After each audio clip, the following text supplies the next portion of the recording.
exclusively on the Black College Sports Network. Planning an event? From weddings to corporate functions, CMJ Events LLC brings over 15 years of experience to make your vision a reality.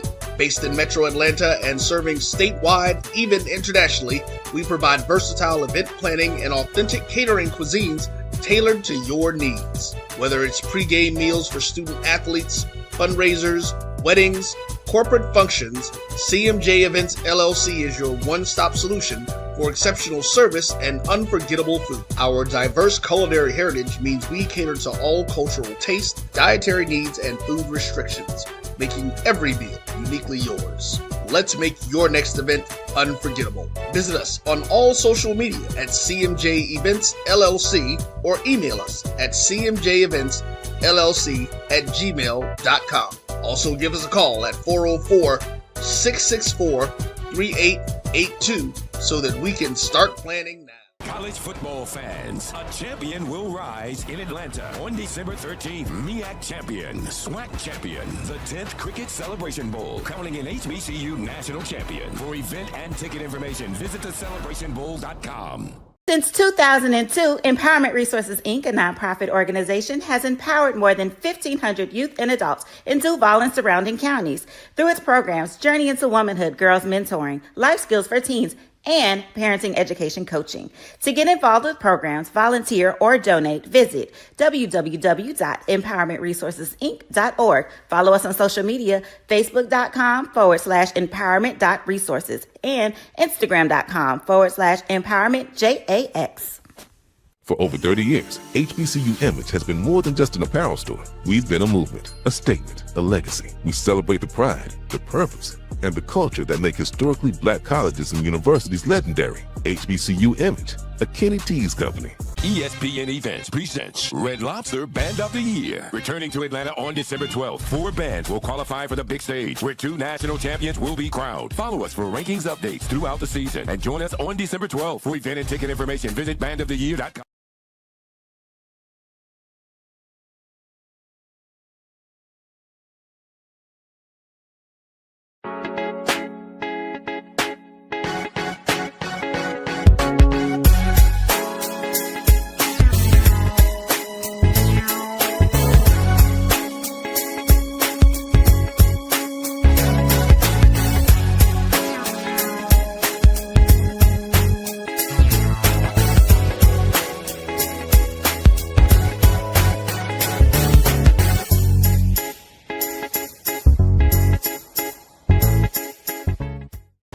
Football fans, the Cricket Celebration Bowl is celebrating 10 years of crowning an HBCU national champion. A champion will rise at Mercedes-Benz Stadium on December 13th as the MEAC and SWAC champions clash in Atlanta. Join us for championship football, interactive fan experiences, and iconic marching bands. It's an HBCU family reunion that you don't want to miss. See who will be crowned the next HBCU national champion. For event and ticket information, visit thecelebrationbowl.com. For over 30 years, HBCU Image has been more than just an apparel store. We've been a movement, a statement, a legacy. We celebrate the pride, the purpose, and the culture that make historically black colleges and universities legendary. Whether you're a student or a lifelong supporter, our gear lets you wear your HBCU story with confidence and style. Because when you wear HBCU Image, you're not just wearing clothes. You're wearing culture. You're wearing pride. You're wearing purpose. HBCU. With over 25 years of serving our communities, Destiny Financial Services, a division of Global Life, is here to help you and your family through difficult times. From cancer care to accidental industries to cardiac care, we all know that there are times that you can't control what happens in your life, but you can be prepared to weather the storm when it comes. Call DFS at 877-300-8269 or visit the website at www.globelifeinsurance.com. That is 877-300-8269, or again, the website at www.globelifeinsurance.com. ESPN Events presents Red Lobster Band of the Year, a title reserved for elite HBCU marching bands. A season-long competition that culminates in Atlanta on Friday, December 12th. Drum majors, percussion, drill, auxiliaries, musicality. All aspects will be examined by the toughest judges in the world of college bands. 4 will qualify for the big stage, where national champions will be crowned. Follow us on social media for rankings updates throughout the season. And join us in Atlanta on December 12th. For event and ticket information, visit bandoftheyear.com.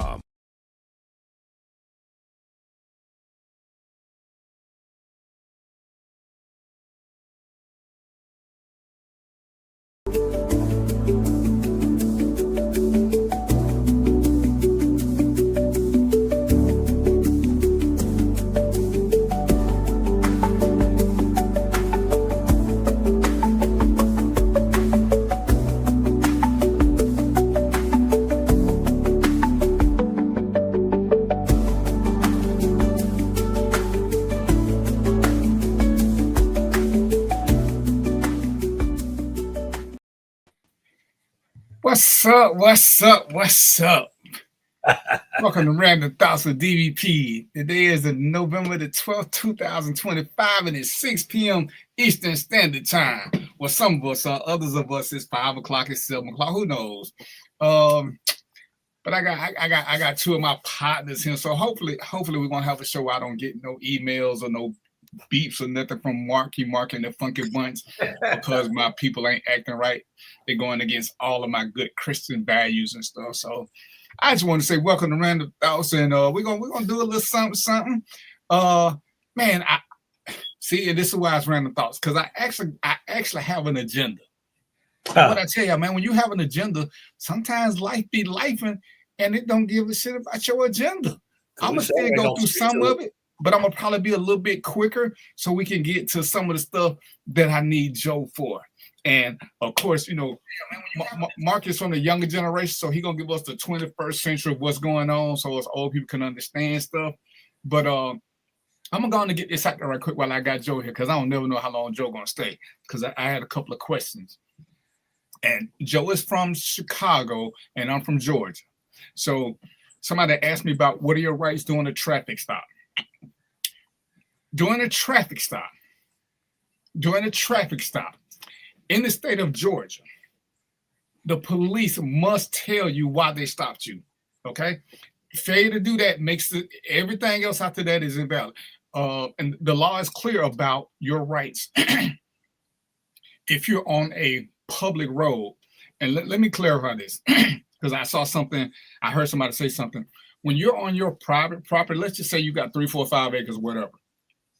To drive on your property, I don't care if it's a car, whatever. Nobody needs to have anything. As long as you stay on your private property, anybody can drive. Your little kids can drive, your dogs can drive. It's your property. It's when you hit the public street that you have to have proper credentials, or you at least at a minimum need to have credentialized, which means you should have a license. It may not be on your person. But anyway, when you get stopped,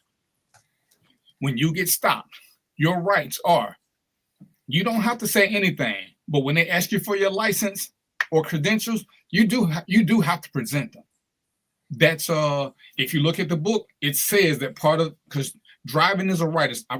Driving is a privilege, not a right. So to drive on a public street, you have to have certain things, aka a driver's license that says you did it, and you've paid the state. I don't want to say this, but I don't know of a better word. You paid your duty to drive, because licenses, except for military, as far as I know, cost money. So you paid to be on this public road. So you have to show this. If you don't have it, then yes, stop being an asshole and give the cop the information where he can verify, because we don't have to verify the fact that you have a license. You're supposed to be able to present it to us upon demand. If you can't present it, the good cop will take your information and verify it. But he don't have to. He can get you for driving without a license in your possession on hand. I forgot the technical term, but if you really want to see an asshole, they'll get you for driving without the license on your person. I don't know too many cops that'll do that, but I'm just saying, when y'all keep saying how mean and evil or we ain't got nothing else to do, there are a lot of loopholes. There are a lot of loopholes where we can lock you up, and traffic is probably the easiest way to lock somebody up. Quick question, Joe: is that pretty much the law so far in Chicago? Pretty much. Most of the states mirror each other in the one fundamental regard that, as you said, driving is a privilege, not a right. It's a privilege granted by the state. Therefore, you got to follow their rules. But Right. here's the thing: people fail to understand. It goes to a point, and then we'll go from there. Right, because you still got to follow the rules of the road, yada yada yada yada yada. But when you're pulled, like I said, when you're pulled over, the cops are supposed to introduce themselves and tell you why they pulled you over. Now they hate when I teach this, but when cops, and they're notorious for this, ask you, "Do you know why I stopped you?" Well, technically, it ain't even technically. Legally, they're in violation of the law. And I'm gonna tell you what Miranda says. Miranda says, well, not what it says, but what Miranda means. Miranda, from a legal standpoint for cops, means if I ask you any questions about a crime I think you're involved in, I have to Mirandize you because you don't have to incriminate yourself. And a lot of y'all don't understand what that means. But when you get stopped by the cops and they say, "Do you know why I stopped you?" If you say, "Because I was speeding," legally, he can't use that statement against you if he pulled you over for speeding, because he didn't read you your rights first. Even though some courts have been a little lenient and they say with all these cop shows on there, you should know this. But then some old school judges still put the onus on the cops to inform you. But they're not supposed to ask you, "Do you know why I stopped you?" It's not an excited utterance when you say that after that question, because legally we can't ask you questions of a crime that we think that you're involved in without Mirandizing you. Now, if I ask you, "Do you know why I stopped you?" and you say, "Because I murdered somebody," that's a whole different ballgame, because I didn't stop you for murder. I stopped you for speeding. And that's the technical issue for the like I said, we're just talking traffic stops. But they're supposed to tell you, and then they have a right to do whatever it is. A ticket is a form of arrest. When you refuse to sign a ticket, what you're saying is, "I ain't coming to court." And that's why they can arrest you for not signing the ticket. Signing a ticket does not mean you're guilty. Signing a ticket is no different for those of y'all who've been locked up than being released on your own recognizance, ROR, or signing your own bond. That's all when you sign a ticket. That's all you're doing in Georgia. You're signing your own bond, and that means he can verify your information. He gonna let you go, and there should be a court date somewhere on the ticket. That's all it means here. So refusing to sign a ticket is the same as slapping your mama at the family reunion. It's a can't-win situation. Because now, once he got to pull you out the car, and he's going to use force because you're resisting, there's no turning back for him, because you already said that you weren't going to come to court. So you kind of put him in a precarious position, because I've seen a few videos where the cop pleaded with people to sign the ticket. He told them, "Hey, this ticket is not an admission of guilt, but if you don't sign a ticket, I got to take you to jail." "Oh, do what you got to do." Well, that's an invitation to go to jail. That's an invitation to get these FUBU platinum bracelets put on you and get, 2 hots and, well, you don't even get 2 hots no more. You get 1 hot and 2 peanut butter sandwiches. You don't even get jelly. So when we talk about the traffic stops, like I said, I'm gonna let Joe tell you if I left out anything or from how they do it in Chicago. But yeah, you still got to present your license. You still, being cute with cracking the window so you can slide on, you're only inviting trouble to yourself. So I mean, unless you just want to prolong this stop, one of the stops I did, and I hated doing traffic stops, but if I'm being honest, I did traffic stops to control traffic. I would pick somebody who was speeding, and if they can give me 10 minutes their time so people can see my lights flash and slow traffic down, I would let them go. But every now and then you got an asshole who's like, "Just get my ticket and go." Well, let me just tell you something. To give you a ticket, it may take me 30 minutes now. It may, because now to write the ticket, I got to get a court date, I got to start verifying extra information, and it's gonna cost you money. So, unless you just got money to blow, hey, get a guy 10, 15 minutes of your time if it's gonna get you off with 0 fines, 0 money, and no points on your license. Because it ain't worth it. Once you get so many points, you got to take a class that the state gonna get paid for again. But Joe, what you got anything for me different, Joe? Yeah, there's a few pointers. In Illinois, if they ask you to get out the car, you got to get out. Also in Illinois, you have to declare that you are a concealed carry. And if you do not, and they run it, they do a 28, and it comes back, you're a concealed carry, that's a jailable offense. It's a quasi, but it's still a jailable offense. But now, hey, DVP, Big Mo, have you all ever seen Mark get out of a car I just gotta tell you, man. He's stupid. Well, we ain't even 10 minutes in. We ain't even. I was trying to go 10 minutes first. I'm trying to figure out what does quasi mean, and he on some other stuff. What does quasi mean? Quasimodo, you figured out. You figured out. It's okay. Quasi short. Man, Mark pulled up to my house. I had the camera on. I saw his little feet. Oh, that's what we doing, Mr. Etsy. Oh, man, you know it. He know it. Hey, man, look, my statues were taller than him, man. Dr. Duke was like, hey, what's up, dude? I'm sorry, I couldn't resist. You should. Something wrong with him, DVP. You got to pick your friends better, DVP. Yes, you do. Yes, Lord. Yes, Lord. Going back to the serious note, in Illinois, if they ask you to step out, you have to. And again, because the law here says that the driving is a privilege, not a right, there are certain things that the state has in place. In Illinois now, you can record with your phone. You can record the police now. There's some states that don't allow that. I think Georgia might be one of them. But in Illinois, you can record these guys. You can record it. Georgia's a one-party state. As long as you're in the recording, you can record anything. As long as you're a part of it, you can video and you can audio. Yeah, I think New York is a two-party state. Probably New York. Go figure. So yeah, but that's pretty much it. You kind of don't have a whole lot of personal rights other than he has to tell you. But like Joe said, the cops kind of control the situation. I think even in Georgia, if you're asked to get out the car, you have to get out the car. You can ask for a supervisor. I don't know what asking for a supervisor is supposed to do a lot of times other than piss people off. But it's a simple request. It's not a demand you can make because again, you're on a public road. You receive access to this road via yada yada yada. In Georgia, refusing to do a breathalyzer means you automatically lose your license. Automatically. So you can't say I don't want to take it.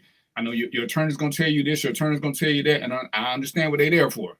But understand again, in the state of Georgia, refusal to do that breathalyzer means you automatically lose your license. No questions asked. On the spot.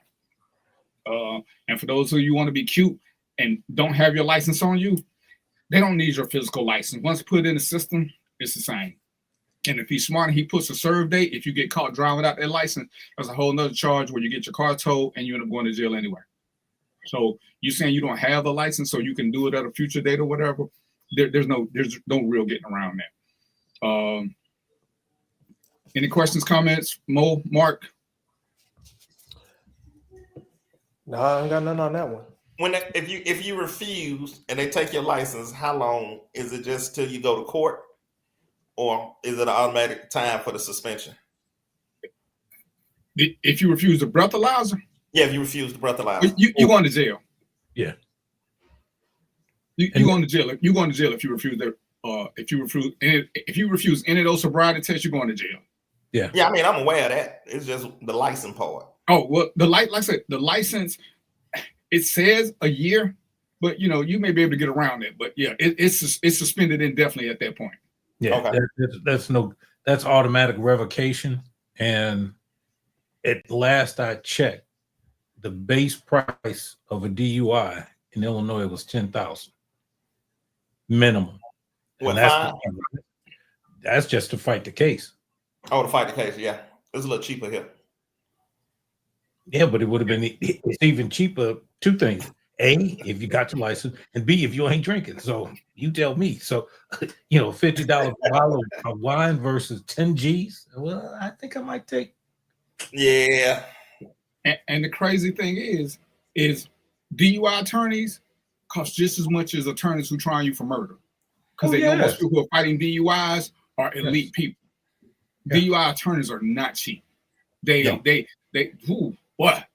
But and part of the reason is one, DUI truly at its core is an elite charge, because most of the time it's for people who can afford it.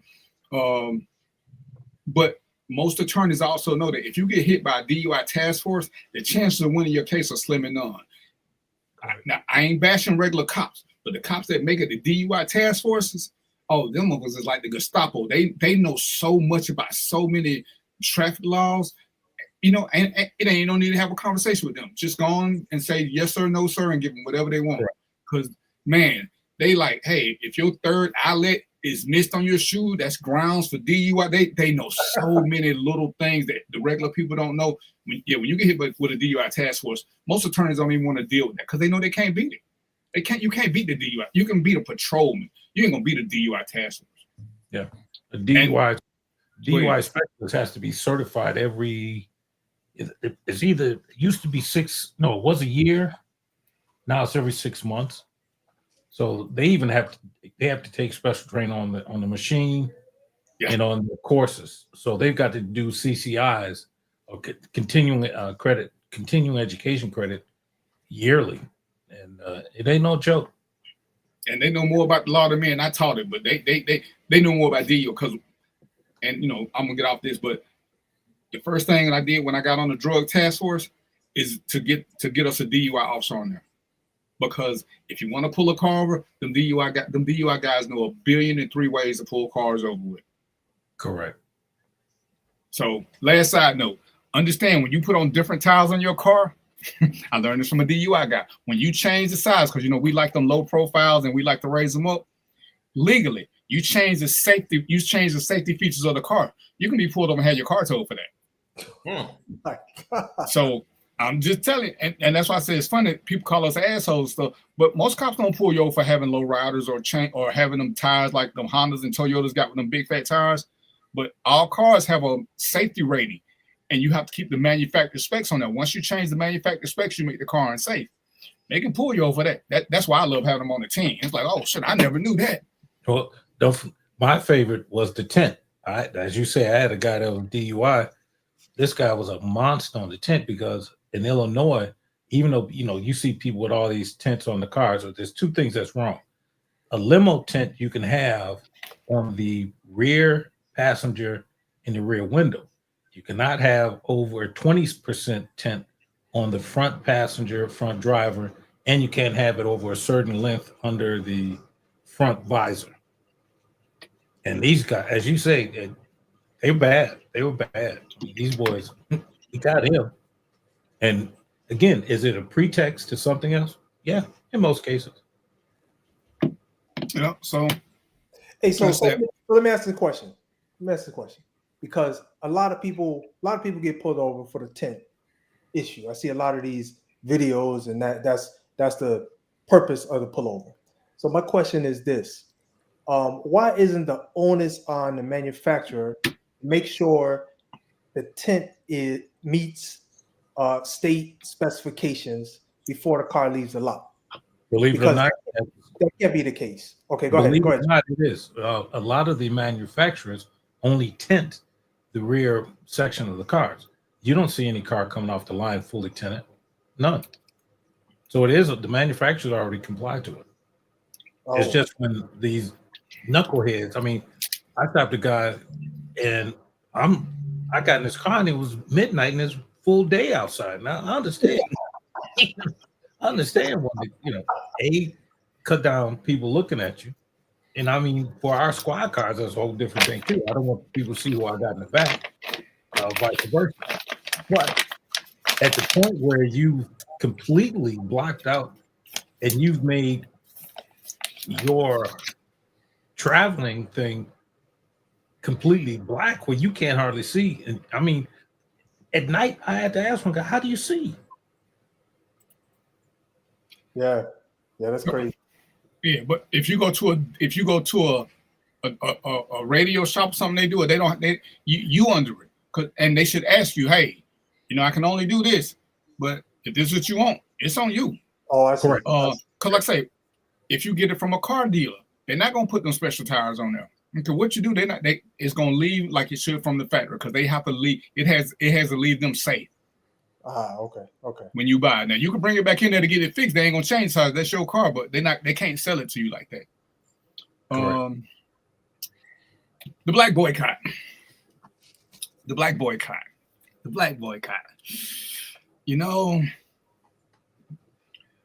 I tried, we talked about this a little bit last week or 2 weeks ago. And I'm confused. I see Joe ready to jump. He pounced. He got it live. I'm confused. I'm gonna stick to this, and there's nothing. And I ain't gonna say that because Joe may know something that can change our mind. There is not one. And every time I ask people for one, nobody can give me one. They just don't want to talk to me. Nobody can name me one boycott that has ever been a week long that proved anything. Not one. I don't care what it was for. And I'm going to still make the same statement.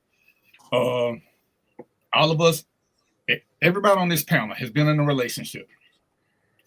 And I'm sure that every one of us has been unhappy at one time. When we probably went through the silent treatment one time. What changed in a week? And you can wait anybody out a week. You can wait your bad kids out. You can wait your unhappy spouse out. Because a week, why do we keep thinking that we're going to do something for a week and we're going to make a difference? Why? Especially if it's broadcasted. I mean, fellas, okay, and y'all can probably cook. I can't cook. But anytime my woman is going out of town, she make food for a week, or she tell me what I need to feed myself for a week or something. I know what to do. So we telling people when we're going to boycott, and it's so cute because the thing says either stock up the week before or get it the week after. So what was the purpose? The money's still made. And to me, it says that we're so stupid. Because I'm just thinking, any one of you guys ever missed a paycheck or had your paycheck, it wasn't right 1 week for some reason or another, and then they gave it to you on the back end? I mean, did a whole lot change? You still got your money. It just took you a week longer. So that little week that you don't get it, I'm just trying to figure out how are we supposed to be hurting? Only somebody we're hurting is we might be hurting the corner store, but who are we hurting by a week boycott? I mean, if we're not going to put forth to do it for a year, who are we really hurting? Yeah. And has anybody, Joe, and this is specific for you to Joe, because you Obi-Wan Kenobi, can you name a boycott that was effective in 1 week? No. Come on, you're supposed to do better than that, Joe. I expect some.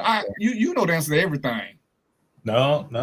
Listen, even I don't know that one, but I will tell you this.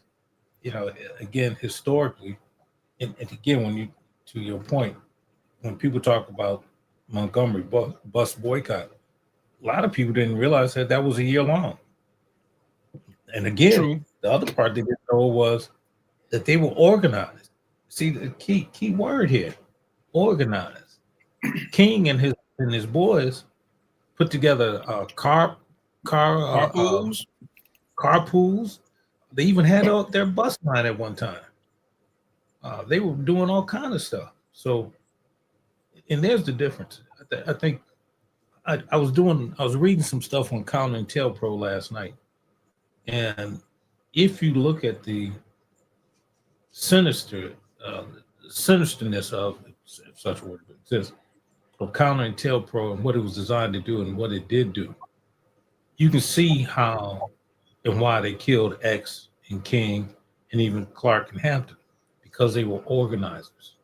Because if you look at COINTELPRO and it was supposed to look at its pure function, how come they didn't take out these street gangs?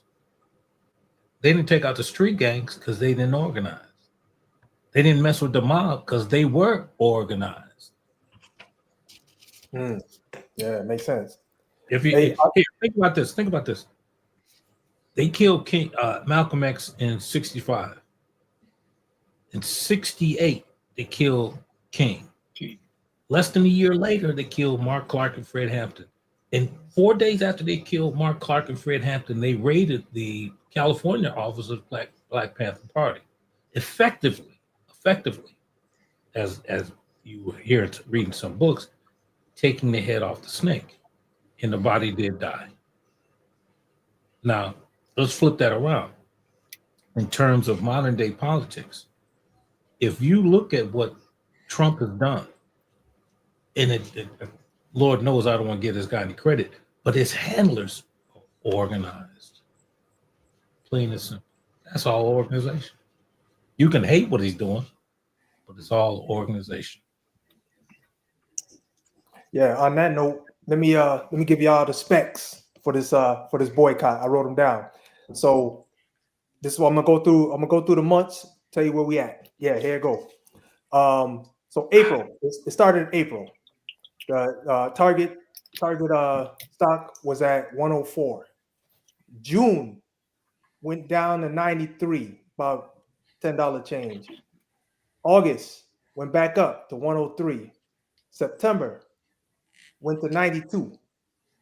October went to 89. So that's where we are right now. 13%. Yeah, well, I didn't do it in percent, but yeah, I think you're right, Joe. But it's a $15 per share loss. Okay, now that's within the normal variation of gain and loss of any stock. You know, if they can go up $15, down $15, ain't no big deal. So, you know, based on these numbers, the boycott is not effective. The boycott is not effective. So, well, I'm a boycott next week, so it's gonna be beneficial like that.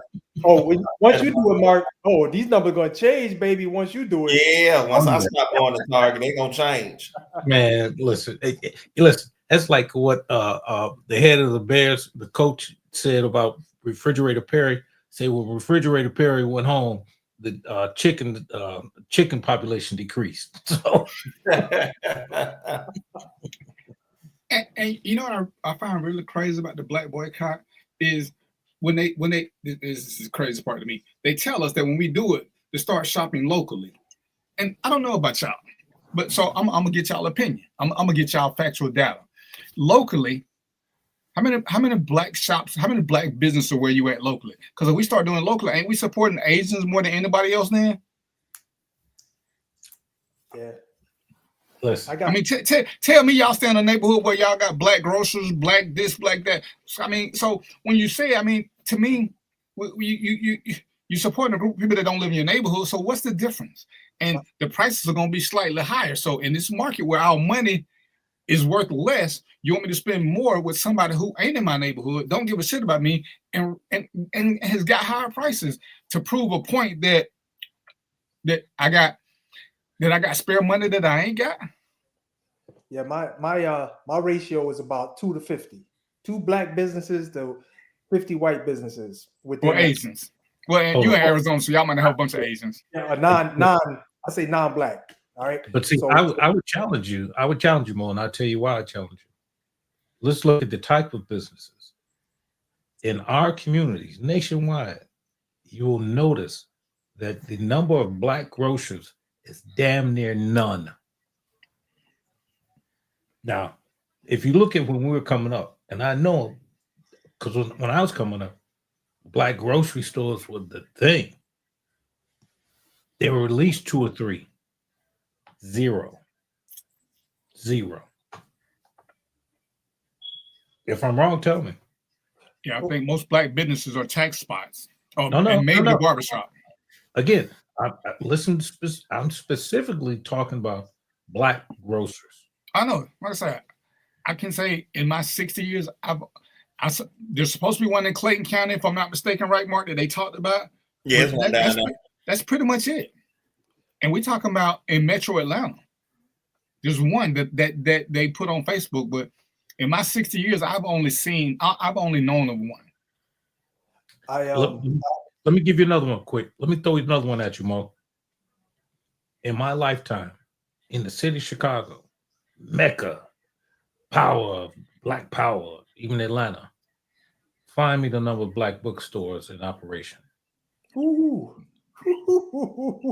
But I'm gonna say this, Joe. That Subway that Justin Smollett went to, that was a black one. That he got mugged at, that was a black one. Yeah, just like his attackers were white. Yeah, right. Mm-hmm. I knew some attackers that worked that case, man. It was hilarious when they called. Go ahead. No, go ahead. I was just gonna say, so I don't have all the details, but you probably know because it's in your town. But there's a black grocery store in your area owned by a church. They're having problems, and they call people out to support them to come shop there to keep it open. They said it's like a fresh and easy kind of store. You sound familiar? Because No. I did research real quick and tell you what the name of it is. Please, I'd like to know because I'll go there. All right, I'll look at it. I'll look at it. Amazon. Let me tell you what Amazon did.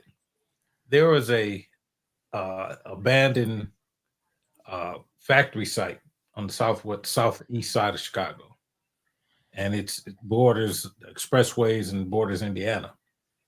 Amazon came in, put in a grow center. They're growing organically in the middle of the city and selling it for the big prices.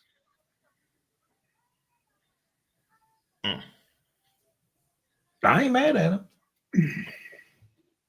Hey, Joe, it's the Living Fresh Market. You ever heard of it? No, I'm not familiar with it. I'm gonna look it up. It's in Forest Park, Illinois. That's not Chicago, my brother. It's not? No. Oh, okay. That's probably not.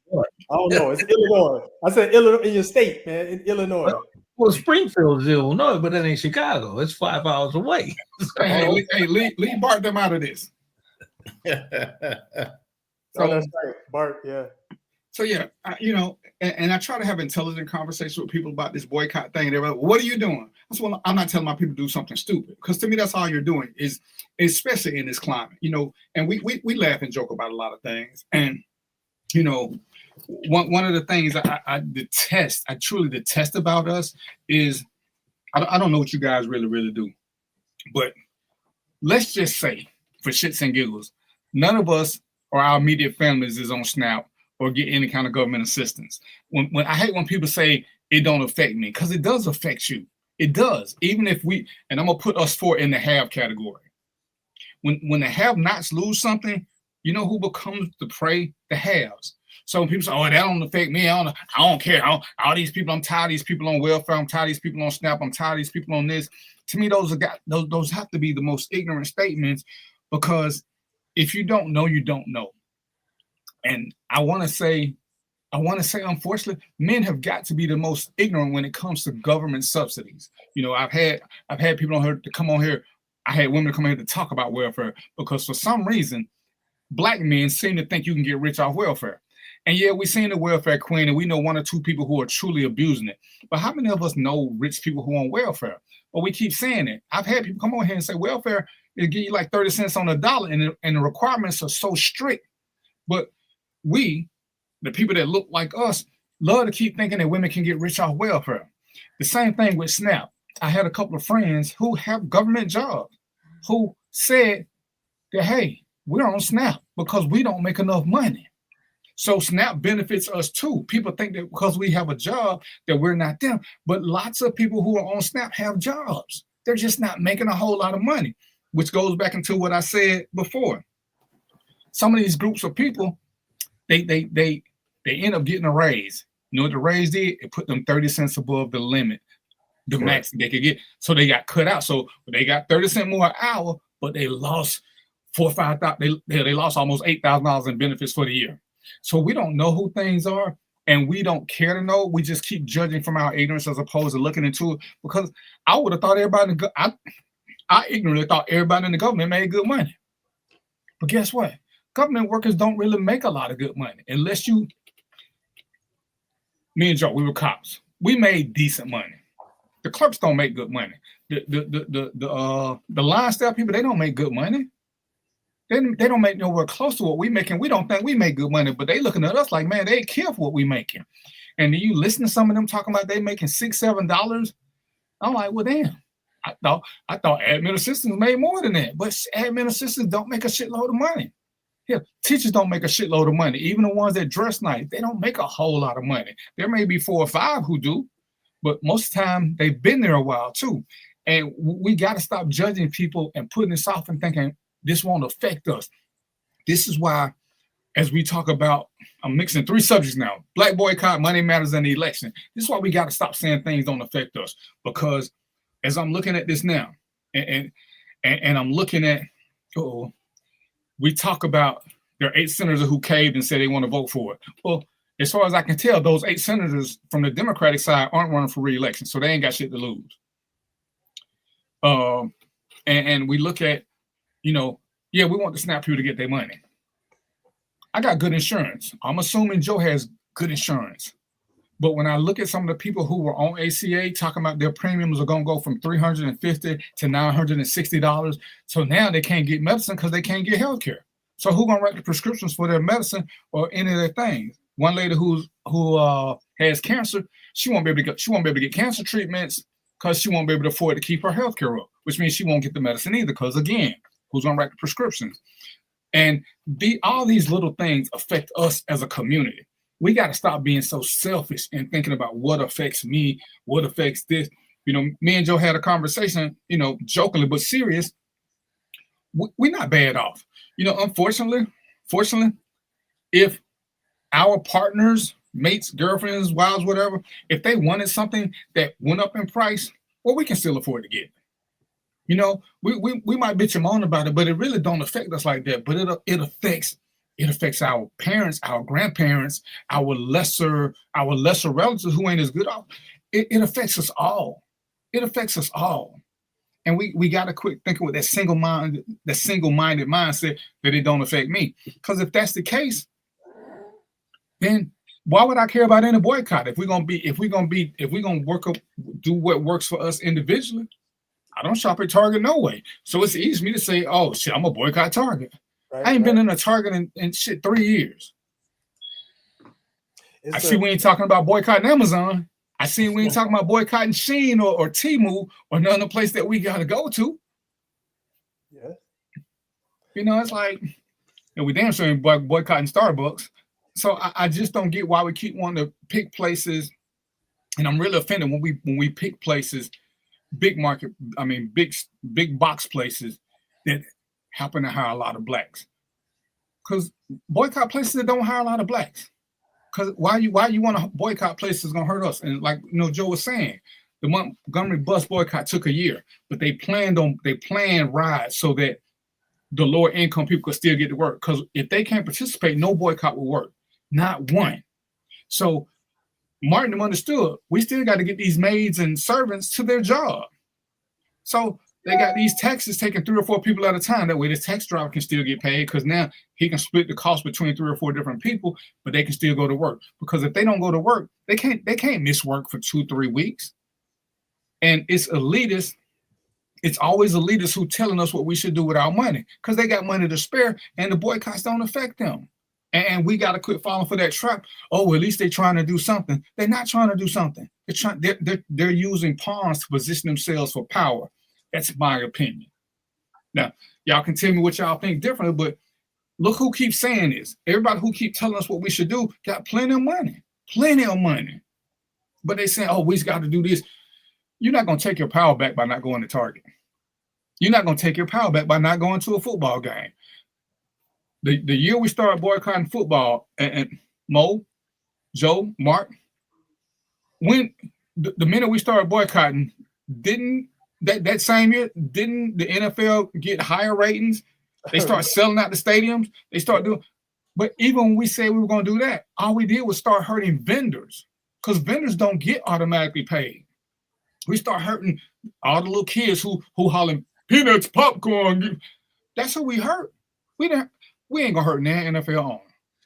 Not one. I don't think we possess enough power in 3 countries to affect what billionaires gonna do, especially when they got guaranteed contracts. But we keep doing things that will hurt. That always want to hurt the little man. So DVP, I did it out of principle, but to prove your point, even if the players boycott, I don't think that's gonna even have an impact on the NFL personally. It's not. And okay, Joe Yoshida, you must have seen my cheat sheet.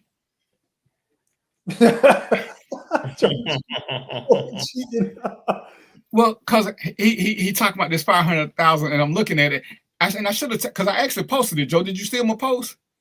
Nope. In this deal that they trying to pass, it allows senators to sue for 500,000 over data seizures from the January 6th probe, which is Republicans. They put that in there. Another huge reason why it should never be signed. Correct. That is insane. But hold it. Go ahead. This is what let me go. I'm gonna tag you on it anyways. It's late, but I'm gonna tag you on it because you put it in there.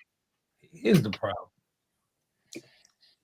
misinformation and no information or lack kills us.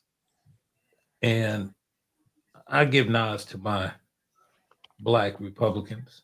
I give you all the accolades you deserve.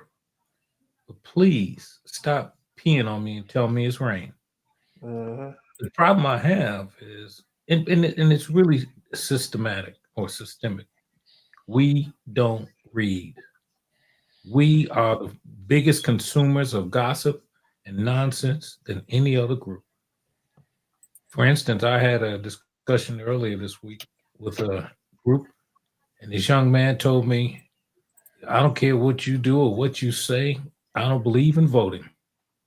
Wow.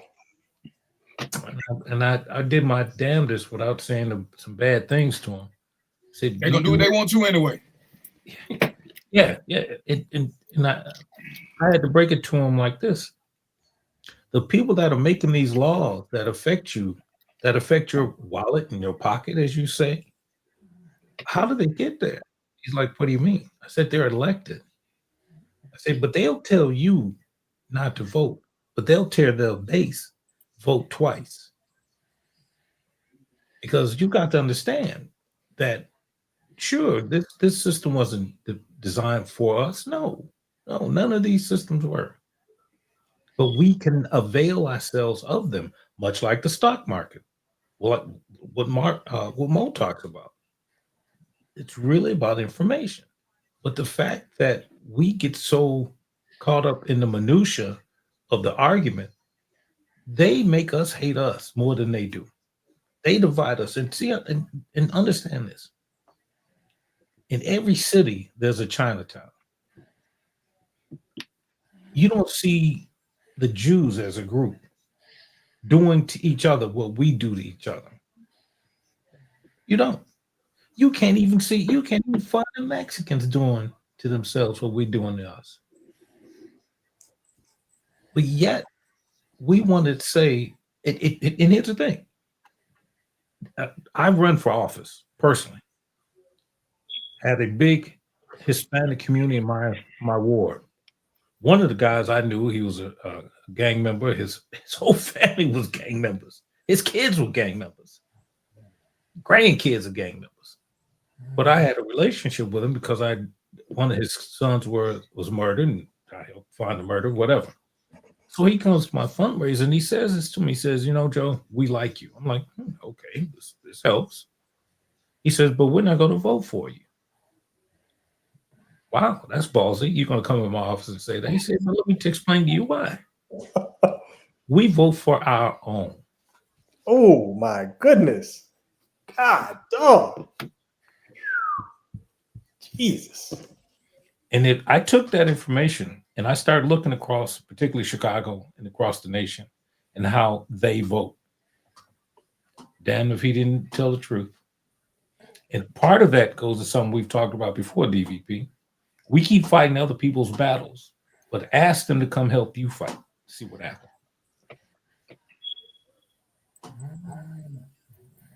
Yeah, that's crazy, man. That's interesting because even support, within intra-racial, sometimes you don't even get support. So that's interesting that they outside the race saying we're not gonna support you. Wow, that's crazy. I live in a ward. Again, when I ran, I talked about how certain groups were coming in, buying up, and the closing of schools, and yeah, I had all the stats I have to fix. Again, one of the people I'd done investigation for comes up to me and says, Mr. Mosley, they ain't listening to you. Damn. And she was little old lady with her daughter, she said, Mr. Mosley, we're gonna vote for you, but they ain't listening. They don't. Ooh, take a shot. The truth hurts and it stings, but it's the truth. So, and it goes back to, DVP, when we talk about boycotting, we can't even organize a one-man funeral. Hey, so Hey, Joe, let me just kind of piggyback off of that, because the thing that crossed my mind is this. So we always talk about this boycott, right? All right, boycotting works. It's good if it's done the right way. I'm not going to talk about how this boycott's done, but I'm also going to say, how come the organization and support doesn't start when people try to do something? We are talking about this boycott. Okay, boycott the people who put a system together, and now you're forced to buy from them and utilize that system instead of putting your money together and pooling to support, let's say, a black person or somebody your own kind, to try to put a place together for people to go shop. We do the latter, we do the primary, but we don't do the latter. Go ahead, DVP. We don't trust each other. That's a fact. Life is simple. We don't trust each other. We can sit here again. When I first started doing the show, and people from Ferguson called in, and I asked them, well, why don't y'all have a black mayor? 75% of your population is black. 75%, I'm sorry, it was actually more than 75% of your voters was black. I want to say like 87% of your city is black, but you got the convicted felons who they could get their rights, because most of them weren't convicted of heinous crimes. Ain't no murderers there. It's just a bunch of felony shit. But they can get their voting rights back. And it never occurred to them to send somebody to school to get a degree in politics or political science, whatever this shit is, and get their own black mayor. So they just voting for the same white guy over and over and over again who fucking them over. Because you can trust Massa. You can't trust one of us because we're going to screw each other over. And it's like, it's crazy, because when I hear that, and I'm going to buy into your theory.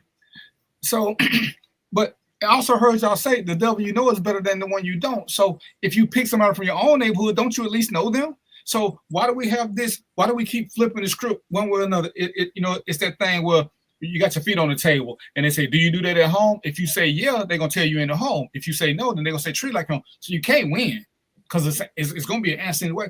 But when it comes up where we can do these things, where we can actually nominate somebody, again, it's just like us buying property. Why can't we get together and buy property? Well, Joe got the most money, so he's going to invest the most. But we all want an equal cut. There can be no equal cut if we're not all contributing equally. Equality and equity ain't the same thing. And we refuse to understand that. And jealousy rears its ugly head. But why Joe get so much say? Joe put up 65%. Well, you would have put up more, but you didn't have it, so you didn't have it. So, and we just won't get that, and we fear. Look at football. Look at sports. How many white athletes go broke versus black athletes? The black athletes who go broke, look at their management team and tell me who it is. Versus the black athletes who don't go broke, look at their management team and tell me who it is. And, I made the statement I got in trouble for, and I don't care.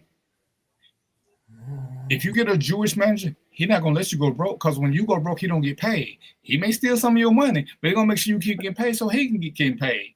When you surround yourself with a bunch of people who look like you, they're trying to top what you get. These managers ain't trying to top what you get. Your friends are trying to top what you get because they want to be. We grew up together. We went through this together. So if you're making $1 million, I don't understand why you're trying to chump me off and you just give me 100,000. Well, damn. You mean when you was unemployed and wasn't getting shit? But that's the mentality that we got when it comes to trying to support somebody who look like us. And then there's the misogyny, because me and Joe's favorite subject. If we look at the last election, how much of what the woman said, who shall remain nameless, turned out to be true? Damn. I want to say a lot of what she said turned out. So either she part of the Simpsons, because they always predict in the future, or South Park, because they always predict the future. But we're in a way worse shape. And she said some of this shit. And there is no way. Like I said, she wasn't my favorite for VP, but there's no way that she wasn't a better candidate than him. But goes back to what Joe said. He got organized. He found more people who were willing to hate us, along with us willing to hate us, but they wouldn't go to his side, but they wouldn't go to her side. So those of us that hated her, that didn't turn out to vote, helped his that hated us, but they did turn out to vote. Correct. And we don't understand that because a lot of people, man, I ain't voting. That's what it's 1 year I didn't vote because I didn't like him or Hillary. And I said, I'll never not do that again. If I got to pick the lesser two evils, I'm going to pick the lesser two evils. But I'm casting my vote for somebody. Because my mom said, if you don't vote, you can't complain. So I want to be able to fully complain and say I voted. Because other than that, I'm like Joe's friend. I'm going to let them do whatever they want to. If they want to turn me into a slave, I'll just be a slave. Shit, they're going to do what they want to anyway. And we got that defeatist mentality when it comes. We scared of white people. And we don't want black people. But I mean, go ahead. Because I'm going to back up when you go ahead. Let me help you with that. Help me with it. I will start with this. Our people suffer from PTSD, post-traumatic slave disorder. Listen very carefully. I'm going to bounce around real quick, but let me talk about the boycott. If the boycott was so important, and we belong to so many unions, tell me how come none of those unions that we are a part of, SEIU, whatever, none of them supported this boycott. But when they need you to do something, you niggas march straight up and down. Yes, boss, I'm there. We're here to strike. Got your little signs, homemade signs out there doing the thing. But not one of those unions volunteered to help you with your strike, even though it's the right thing to do. Now, again, I digress. When we talk about who should remain nameless, she told you that this war is going to put troops on your cities. Did that. Said your prices were not going to go down. Did that. Said he was going to violate the Constitution. Did that. These many times. And going to continue to do it. Said he was going to start a war. It's in progress. It's about to happen. Now, he did something, and again, my black Republican were, rah, rah, rah. So he manages to give $20 billion to Argentina, but he can't pay his military. That's an abomination. That's treasonous to me. You can give Argentina $20 billion with a B, not a small b, a big B. And yet you turn around and tell the people that defend this country, I ain't paying you. In fact, let me go get my boy to pay you, which again is illegal. And yet you hear nothing. And those 8 senators should be hog-tied and tarred and feathered. Dickless Durbin from Illinois voted for it. The rest of them, Schumer, all of them. And it wasn't about just ACA. And again, here's I love it when I hear this. Obamacare. It's called the Affordable Care Act for a reason. But because they've got to play on the image, they made it Obamacare. They put a little stink on it. Yet when people had health care, those states that didn't have health care finally got it. Toothless Jim, as I like to call him. Now you've cut your throat because you hate. Your hate is that bad that you would cut your own throat. And that's what they effectively did. But now he turns around and adds, there's more, just so you know. They didn't just add this money for the January 6th stuff. There's more. Way more. Way more. But again, hold on. Let me just say this. Let me say this. And I want you to understand. Wait, what did they tell you about? They want to hide something from us. Put it in print. I'm done. Yeah. And I did the quick research on the stats. ACA is like welfare. Guess who the majority ain't? It ain't us. The majority is them, and it ain't even close. The majority of ACA workers is higher than the majority of welfare workers. So this ain't even about us. And it's so crazy because, again, if you look at the map, this affected Trump states more than it affected Democratic states. So even if you want to try to lie to yourself and say what he's good for, he don't give a damn who he destroy. And we hate us. They hate us.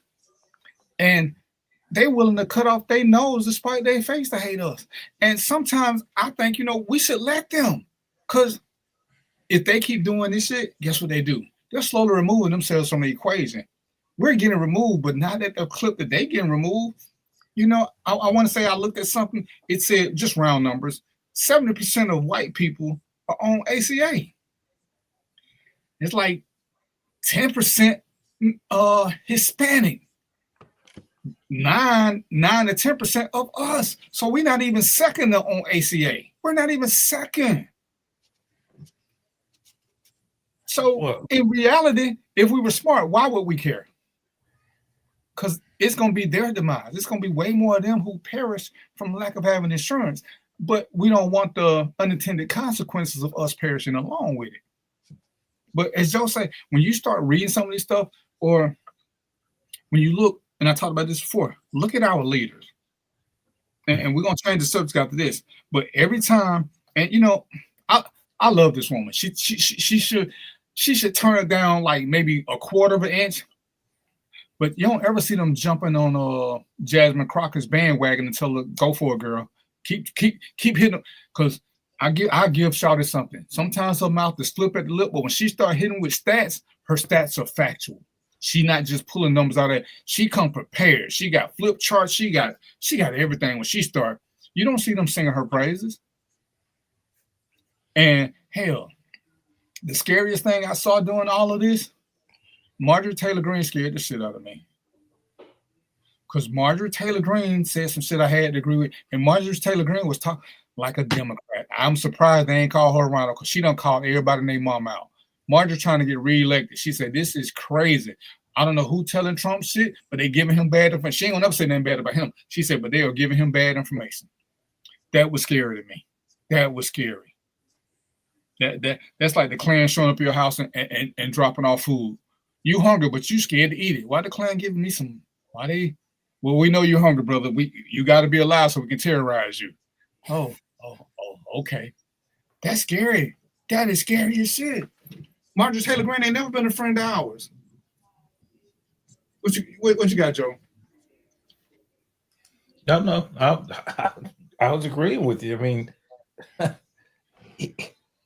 anytime you got a Marjorie Taylor Greene saying something that I even faintly, remotely agree with, like you say, I woke up. I'm like, am I in the Twilight Zone? I'm agreeing with her.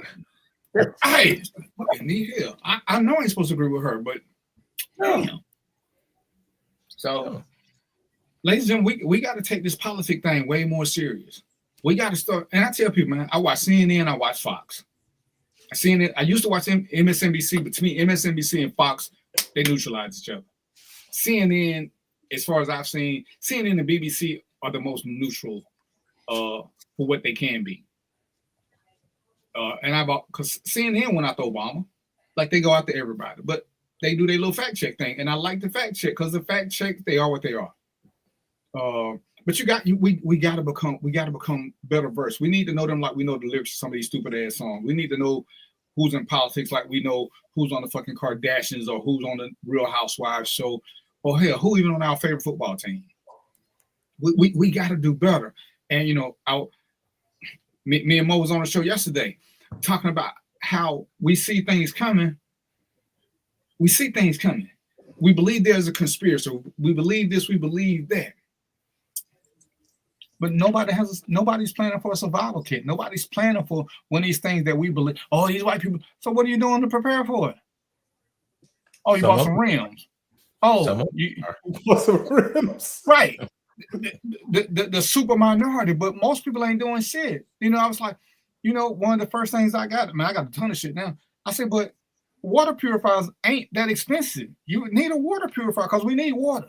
So if they start cutting stuff off, if they cut the grocery stores, if they kill the grocery stores, which is the easy way to fuck with us, and kill these cell towers, what we gonna do? What we gonna do?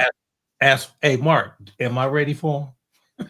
Hey man, I promise you that I'm gonna get you sucker. But we keep talking about this, and people keep saying, "Oh, it's coming, it's coming."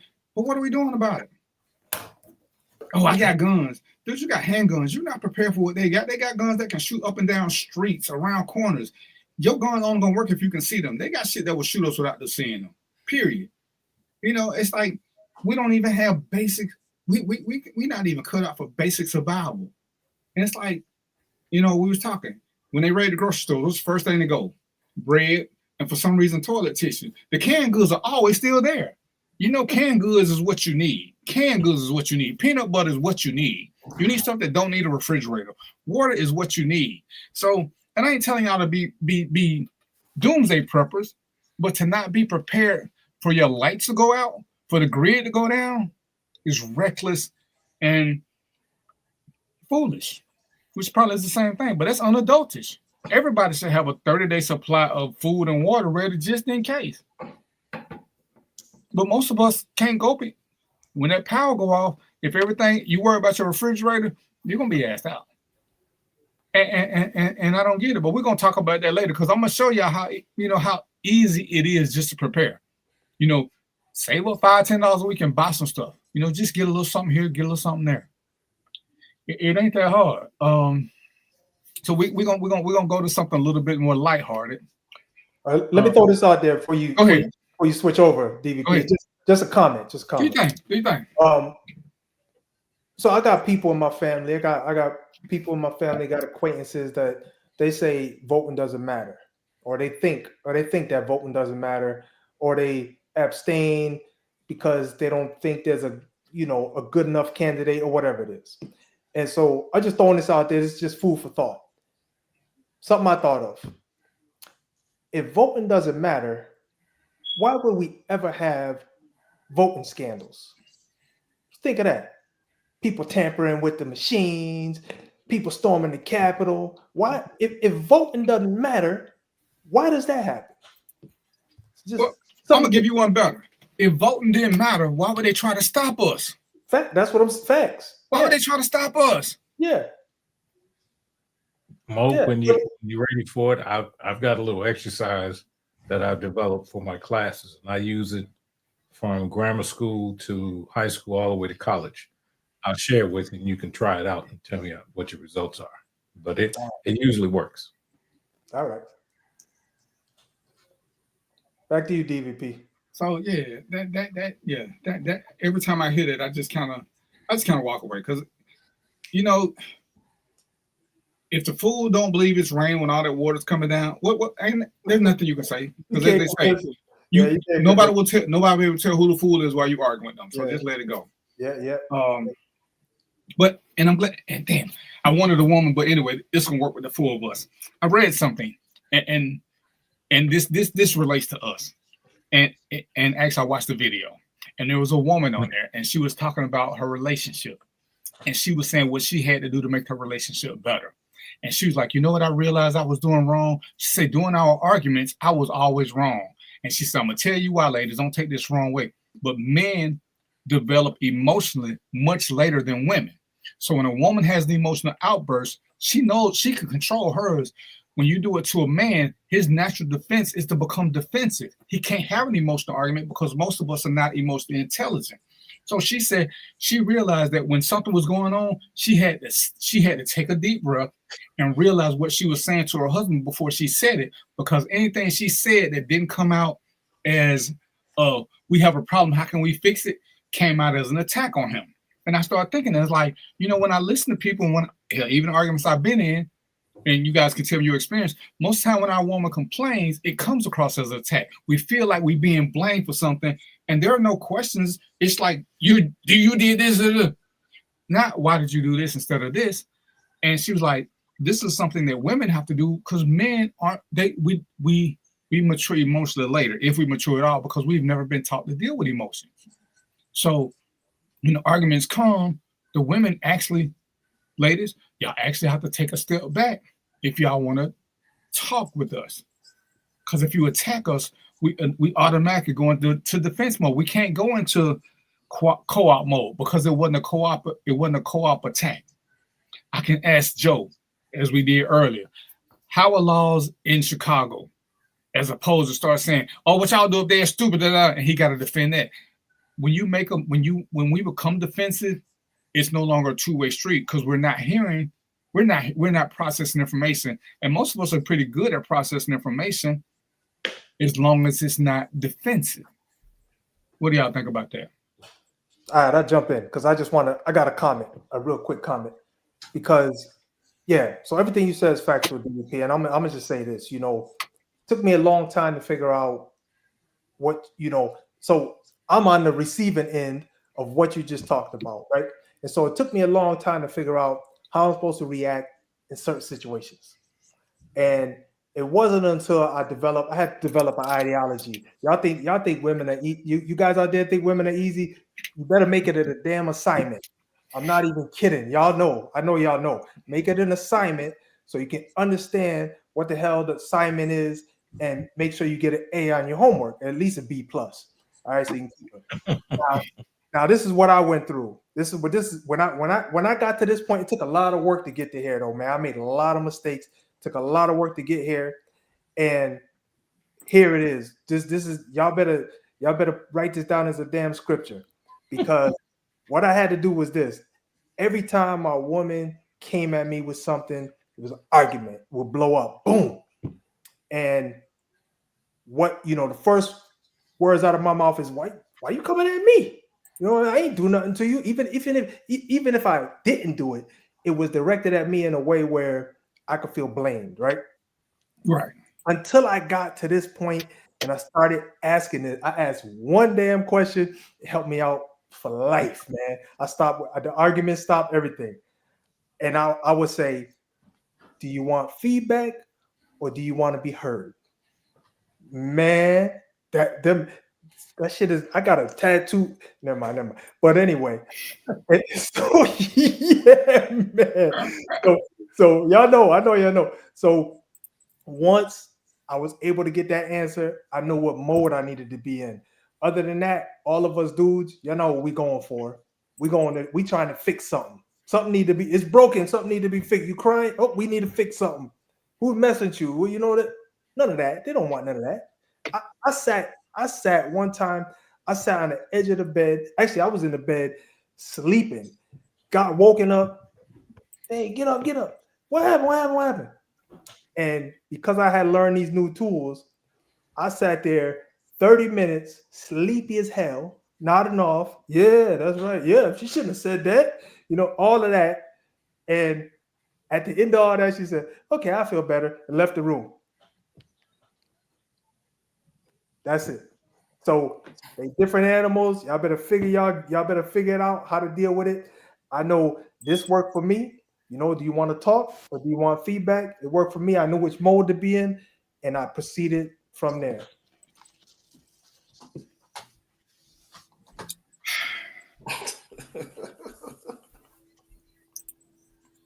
Man, everybody's speechless. Jokes. You made a valid point in asking that question. It would cut down on a lot of it, but I think from what I interpret from DVP, stop talking about men know how to process emotions well. It may be a small group of people that don't know how to process their emotions. And if you feel attacked, sometimes you got to have communication skills to understand what are they saying. Sometimes you have to listen to what they're saying and not how they're saying it. And if they say something and you feel attacked, take a step back and listen to what they're saying and process that part. It's not about the emotions. We all have emotions and we all deal with our emotions differently. But if they come at you and they say XYZ, process, they say XYZ. It don't matter. They said, damn it, XYZ, or go to hell, XYZ. Just process, they say XYZ. Then you go from there and you don't have to manage your emotions as much, because now it's not how they said it. I'm listening to what they said. And that should eliminate that feeling like you attacked. And you can have a conversation about it. Mark, I'm going to say you full of shit right now, because we see on Facebook how easily guys can be provoked because they lack emotional intelligence. They're sensitive. We've been in clubs. Again, there's only one group of people, one, who fights over somebody stepping on their shoe in the club. There's only one group. There's only one group. There's only one group of people who love to threaten people on social media because they said something. Over something they said, we lack emotional intelligence. It may not be you, may not be me, may not be the four of us, but to act like it ain't the norm. I was on the show, crazy shit, and Trina was on the show, and the guy just started going in on Trina, called her a dumb chick.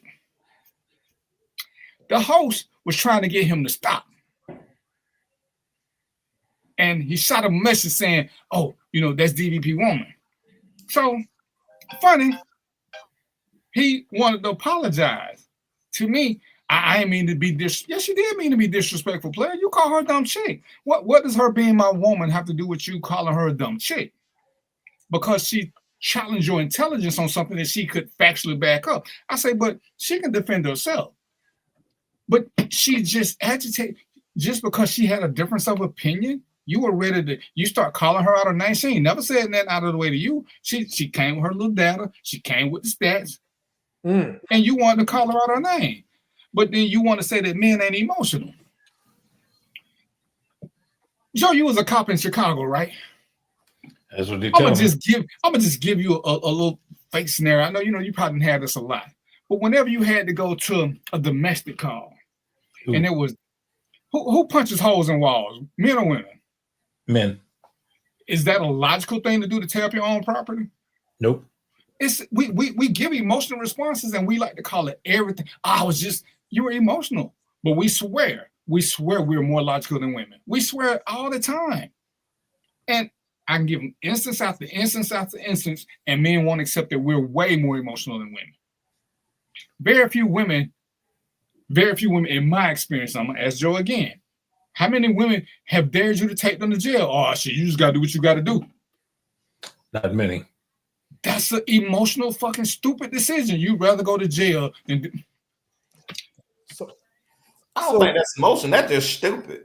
No. Hold on. Where does stupid come from? It comes from emotions. Yeah. Hold on, Mark. Because this, I want to say this when Dave P was saying it. I had this discussion in another circle, and one of the conclusions we came to, which people don't really understand, is that hate and anger are emotions. So when you call a guy emotional, if you don't know how to manage hate and anger, you emotional.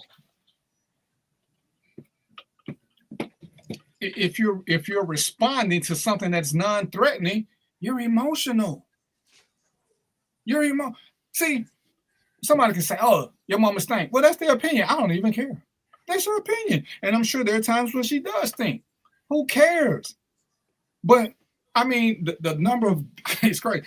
I have yet to have a woman tell me to meet her somewhere so we can settle this. We're gonna settle a typing beef. You gotta be shitting me. Okay. You gotta be shit. You want to fight me because of an opinion that I have? Wait. Think about this. When you were growing up, your mama, that's automatic ass whooping. Yeah. Hey, emotional. We were taught that if somebody say something about your mama, you just gotta fight. Hold on. How many women got mamas and didn't go through that? Right. All the women had mamas too. They didn't do this. It was a boy thing. Now let me say this to you. As a policeman, I've been called everything but a child of God. They didn't call my mama a name. And thank you, Mark. I'm glad. I'm coming back to you, so don't worry about it. But I mean, I had one lady talk about my mother so bad, I had to start laughing. It was funny. It's like, man, that's a good one. Not only was it funny, but some of it was good. I mean, I started writing stuff down, and she started laughing. Like, man, there's something wrong with you. I say, yeah, but you got good shit. So, but again, there's a whole class, particularly for law enforcement, on emotional intelligence.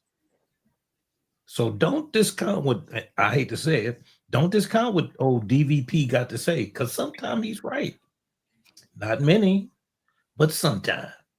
But him and more right on the money, particularly in police work. Emotional intelligence is what they're using as a defense for this guy that just killed Sandra was it Massey? Massey. He gets off with a second degree. Should have been first degree, in my opinion, but that's another story. They talked about his emotional intelligence. Why did he do it? Yeah, because he felt threatened by a black woman. With a pot of water. With a pot of water that, even by the physics, 2 feet away, she couldn't have hurled it hard enough to burn him because he was going to drown. He was going to drown. And listen, I don't even know. No, I'll tell you what I think will happen. When she said, "I rebuke you in the name of Jesus." Kind of like Lil Mark. Hey, I know this was, this is me, and I'm in my house, cozy and calm. So, people probably could discount what I'm saying, but if you're looking, that pot was all stainless steel. Them damn handles get hot as hell when you cooking on those types of pots. Ain't nobody lifting that pot, man. She wasn't a buck 05 wet. She couldn't have thrown that thing across. You can lift it, but you can't throw it. She would have got burnt up. Yeah. Yeah. So no. But again, I mean, you can't just. And let me say this: there is a whole field that's opening up, and I got, in fact, Mark, you saw a couple of my books on emotional intelligence. I did. And they are being used in police work. They are now formulating classes around emotional intelligence. How do we respond? How should you respond? And I'll tell you this, as a homicide detective, I saw cats that couldn't handle it. And here's the interesting part. I saw women that could. I've been in scenes, man. I won't go into it now, but I've been in places where guys were losing and women like, I think I want to have a sandwich after this. Like, what? Hey, Joe, I got to comment on that, man. Yeah. I watch these. So I know you're right, and it's real humbling for a guy, man, because I'm sitting here, I'm watching these shows, right, and it's about pilots, right? So they got male and female pilots, and they go warp, right? They get in. So they got, what they do is they got a training exercise. Pilots in the front, seasoned pilot is in the front, and they put a passenger in the back. Somebody just coming into the driving these F-15s, right? And so what they do is they say, "You ready?" And the person in the back give them the head, say, "Yeah." And they hit it straight up, man, straight up in the sky. Pow! And you see the people in the back passing out and everything, right? And the pilot like, "You okay back there? Everything good?" Right. and most of the time it's guys, man. The lady pilots, fine. I'm sitting there, I'm just like, wow, that's nuts, man. That's real humbling. That's all I can say. Well, I got to step back. I'll get back with you guys in a minute. But yeah, we can't discount us as a group. Like I say, when I look at it, it's us. I mean, think about this. How many times women have been called bitches and they don't fight, but as soon as you call a dude out his name, oh, you gonna respect me? Oh, I'll do this. Because we get called out our name. Women get called out their name all the time. And you don't see them squaring up. It don't take much for us to square up. And again, you can't beat respect into me. And our lack of intelligence, emotional intelligence, and Mark, this ain't at you, but our failure to recognize it keeps us further behind. Because even when we had a chance growing up, what we were taught to do? We were taught to fight. So we're responding to what we were taught to do. Oh, somebody do this. Women weren't taught the same thing. Women weren't taught to slap somebody who called them out their name. Because what does calling you out your name do? Nothing. Because then on the other hand, it's the double-edged sword again. Words don't hurt. So if words don't hurt, how can anybody say anything that makes you violent? Anything. But if that's something that you taught, is that emotional unintelligence? Yeah, because you were taught wrong. But that's it. You were taught wrong. Yeah, I was gonna say that too, Mark. So it's both of them, DVP. I think it's both of them. Yeah, you're right. Y'all both right. I think it's emotional intelligence because at some point you got a responsibility to figure this stuff out on your own, right? Mm-hmm. But initially, because I was thinking when I'm growing up, You know, they putting sticks on my shoulder. If you knock the stick off, you got to fight them. You know, or they pushing you and make you bump into somebody, and then as soon as you bump into them, y'all got to scrap, right? I don't got no goddamn control over that. None. I'm a little kid. I ain't got no control over that, right? But the girls go through that. It was just a boy thing, and that's my point. These were things that just boys went through. Yeah. Girls, you put a stick on a girl so they knock it off, she gonna look at you like you crazy. You do it to a dude, he ready to fight. He ready to fight. Back then, and this is a true story. Back then, girls didn't fight as much as boys. But now, going to the schools now, check them records and see who's doing the majority of the fighting. And they still, the majority? No, they're doing more. They still ain't doing the majority. The majority. I bet my money is majority. How much? What you got to lose? What you got to lose, play? I'm going to Maze. I'm going to Maze Friday. I bet they ain't. Ask them. I'm there every week. I still do. I go to schools every week. The numbers increase. It's like the number of women in jail is increasing. But guess what? It still ain't on par with the men. It just ain't at 3 no more. Now it's at 15. But men is still 85%. No, it ain't close. We're gonna see. I'm gonna meet you at the school on Friday. What time we get now? I'll probably be there around 12. 12. What you doing at the school? Mentoring boys to make sure they don't make these same dumb mistakes that we were taught. Yeah, I may slide through that by 12. Which makes us lack emotional intelligence because we don't know. I mean, like I said, most of y'all on the show, most people who I've had on the show, we had a disagreement and it never resulted to that sinking down. So come to the show because you can talk. You can handle people disagreeing with you without feeling like you got to threaten them. Because it's okay to disagree with me. Hell, in my book, it's okay for you to be dead ass wrong. Why does your opinion make me want to fight? Why does a woman telling me something make me want to fight? But that's after you become more mature. Right, but that's why. So as I can't say all men have because I still see it on social media. I can see posts where men and women going at it, and the man is the one who's getting more and more emotional. He's getting more and more emotional. Yeah, fuck you. What? What's that got to do with the conversation? I kick you. You think you bad on the keyboard. What's that got to do with the conversation? What's that got to do with the conversation? Hey. And it's like this is how we respond. And these are grown I'm sorry, I don't call them grown. These are old ass people. They had plenty of birthdays. But they ain't learned and they're in denial. That's normal. That's normal behavior. For who? For men. Which validates my point. We're more emotionally unstable. That's all I'm saying. You can't agree with me then disagree with me, Mark. It's still the same thing I'm saying. They just hadn't got to the point where it's emotional. It's still what they taught. They just hadn't changed their thought. Okay, and it's still an emotional response. I don't care how you do it. The fact that you do it, because it's not logical. So you can't see. Here's the point, Mark. If we say we're logical, we can't keep blaming stuff on them because it's not logical to fight. It is not logical. I don't care what you were taught.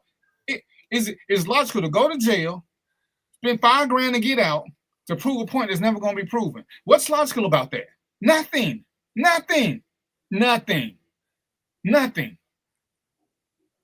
It's emotional. It's pure emotion. Pure. But we will sit there and do what you're doing. We will fight it tooth and nail all while we agreeing, but we just can't say we agree.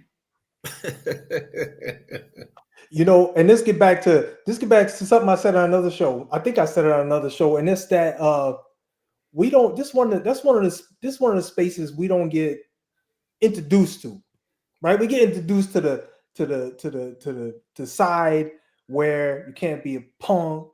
You know, you know, don't let nobody make you feel any kind of way, this or that. But processing feelings, man, you don't get that till you get in your 40s somewhere. I didn't anyway. I'll speak for me. I didn't get it till I was like in my 40s, how to process feelings and make sure I'm doing the right stuff. Otherwise, it's a point of confusion, and you're a little bit reactive, and it's a point of confusion. But that's one of the things. So my hat's off to you, DVP. If you got a group of young men and you teaching them how to, this is what we really need this worldwide. You know, teaching young men how to have control and how to socially adapt to situations. that's really what we need, man. So hats really off to you, man. But let me ask both of y'all a trick question, and it's truly a trick question. How old were you when you heard "Sticks and stones may break my bones, but words will never hurt me"? Man, I was like 5, man. Mark, how old were you? A long time ago. Okay, so if we heard that a long time ago, and that is true as it get, how do we dismiss that and become emotional? Because you heard that, Mark. We heard it. It ain't something you heard when you was in your 20s. You heard this as a little bitty kid, but it still didn't hold with us. Because words will never hurt. Words will never hurt. We heard this as little bitty, but somewhere along the way, words start hurting us. So I got my answer. Got my answer, DVP. Go ahead. This is in my book too. So I heard a lot of good stuff when I was a kid, and what in my book? This book? Yes, that book right there. What my book? Huh? Joe had it. You can hear. Joe had it. This guy's stupid. You see your heart, you can hear. Man, you gonna make me forget. Y'all know I got senior citizen memory, man. So what was I at, man? Why you do that, Mark? Mark, why you do that? Let me see if I wrote it down. Let me check my notes, man. You said that you had heard a lot of good things growing up. Yeah. So I think my point was gonna be, I heard a lot of, so DVP was saying how we got there, right? And I heard a lot of good things from, like, my grandmother. She told me, listen, if this happens, do this, good advice, really good advice. But in my book, I call them whispers, because based on everything I was hearing, that was just a small piece of what I was getting. Everybody else was saying, do the dumbness, Yes. So I call them whispers because they quiet, but they're the ones that are right and it makes sense. And then, but you got everybody else out here saying, hey, don't let nobody punk you, man. Somebody step on your shoe, you got to fight, man. Do this. Why if somebody look at you the wrong way, you got to do something. So when you look at that whole pool of learning, you're going to lean towards what you're hearing the most. My grandmother said that little thing to me, and it stuck with me. But all this other noise over here, I got to a point where I was like able to keep it out, but it took some time. But that's how I got there. Too much noise over here, too much noise, too much of the wrong stuff being said and heard, and not enough of the good stuff being said and heard. That's my story. Yeah. Okay, so you heard that, and then I'm gonna go to a reference that Mo had about the baddest man not to stick on my shoulder, or when they push you into each other to fight. At that point, 90% of the time, neither one of them wanted to fight. Facts. That's why they went through so many steps to make them fight. So it wasn't that they weren't processing their emotions correctly. I don't want to fight. But now when you bump into me, he pushed you into him. Now you're forced to fight. And that's what we're not gonna do. We're not gonna put physical confrontation into words. See, when they push you, they touching you. Everything I gave you was a word thing. But what I'm saying. So anytime a man put his hands on you, I'm gonna give you a little cause for pause. But the words, when people say sticks and stones may break my bones, but words will never hurt. So why do we let words hurt us?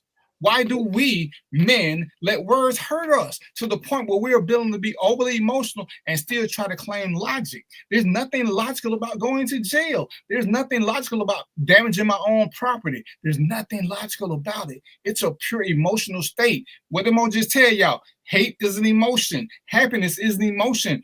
We do not process them well, and we will still try our best to hold on to logic. We try our best to hold on to logic. We are the least logical creatures on the planet. Hey, hold on, before you say something, let me welcome RL to the show.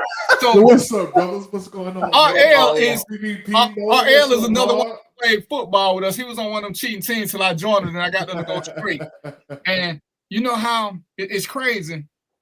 Like I knew a lot of these guys I played football with by their football names or by their street name.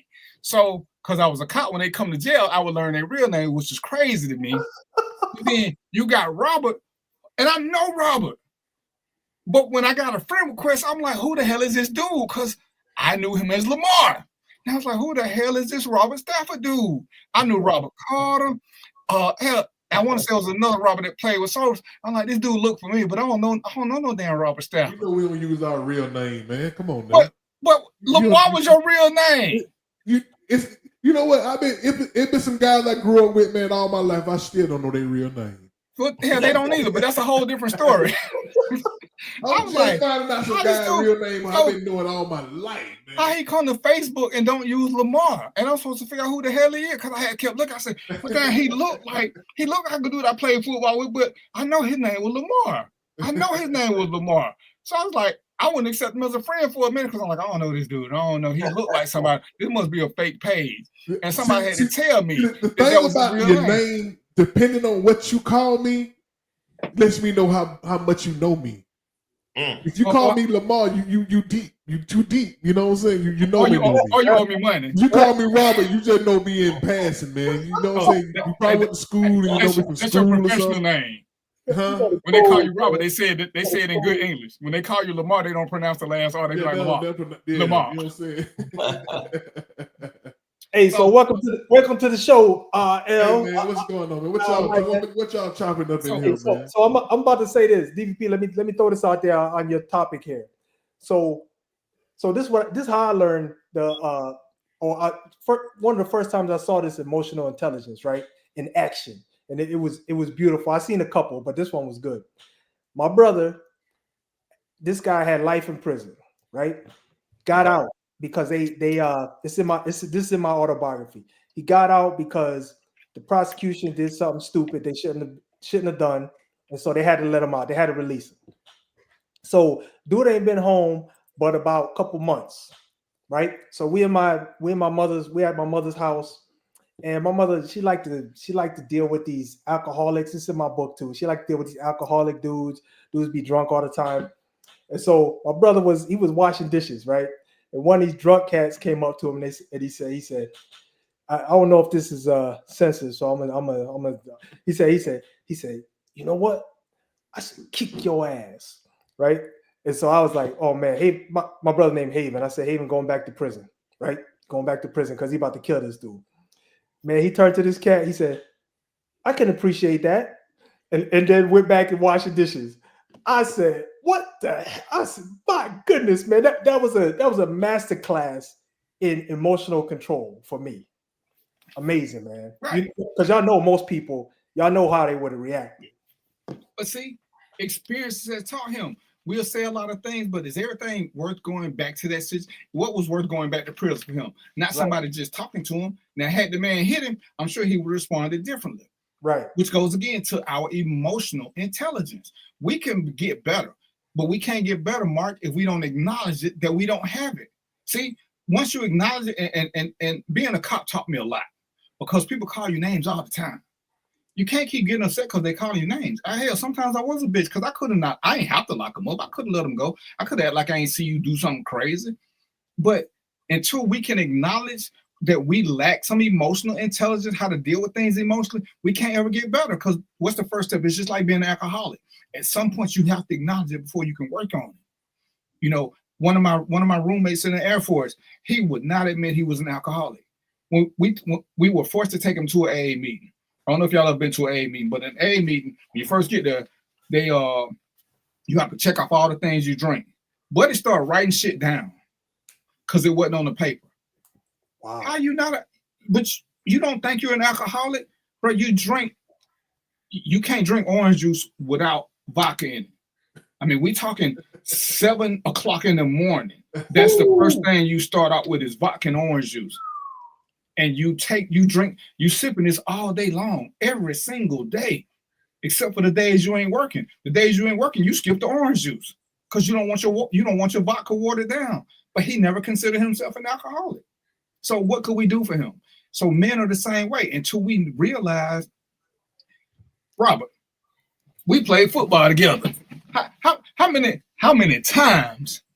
And Soul Patrol is a great example. As Moses gave. But how many fights did Soul Patrol actually get into? Soul Patrol talked a good game. Soul Patrol, with all of those people who were hood people, you couldn't make them fight until they were ready to fight. Nobody could talk them into that. They would just trade verbal jabs with you back and forth. They were emotionally intelligent. Everybody looked at them like they weren't. But you could, and Soul Patrol could beat everybody here. They had 80 people on the damn team, but Soul Patrol never looked for a fight. But what they did do is they looked to take you out your game. They had Don who was doing little shit. They kept trying to find ways to get you to become emotional and respond to that. And when you didn't, it was a different game. But they knew what they were doing.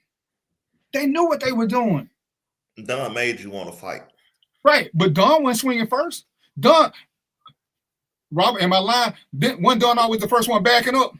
Don just a cheat shot. You know what I'm saying? But when they going back, we should have when they going back up. Don was okay, but Don that was his skill set. You know what I'm saying?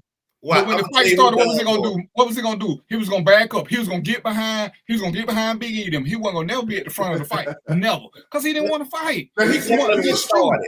Don swing now. Yeah, from the back. From the back. Swing, I seen him when we got into a fight with y'all. He was nowhere near the front because I was looking for him. He was behind. We adopted Don. Don was one of the guys who really went from the hood. He sure wasn't. No, well, he went from Bongo. He knew Bongo. He knew Bongo, and Bongo brought him in. You know what I'm saying? Yeah, okay. But we're talking about how men we like it, and I used and it's funny because I actually was talking about you. Remember when Stanford went off on Trina, and you was trying to let him know that Trina was.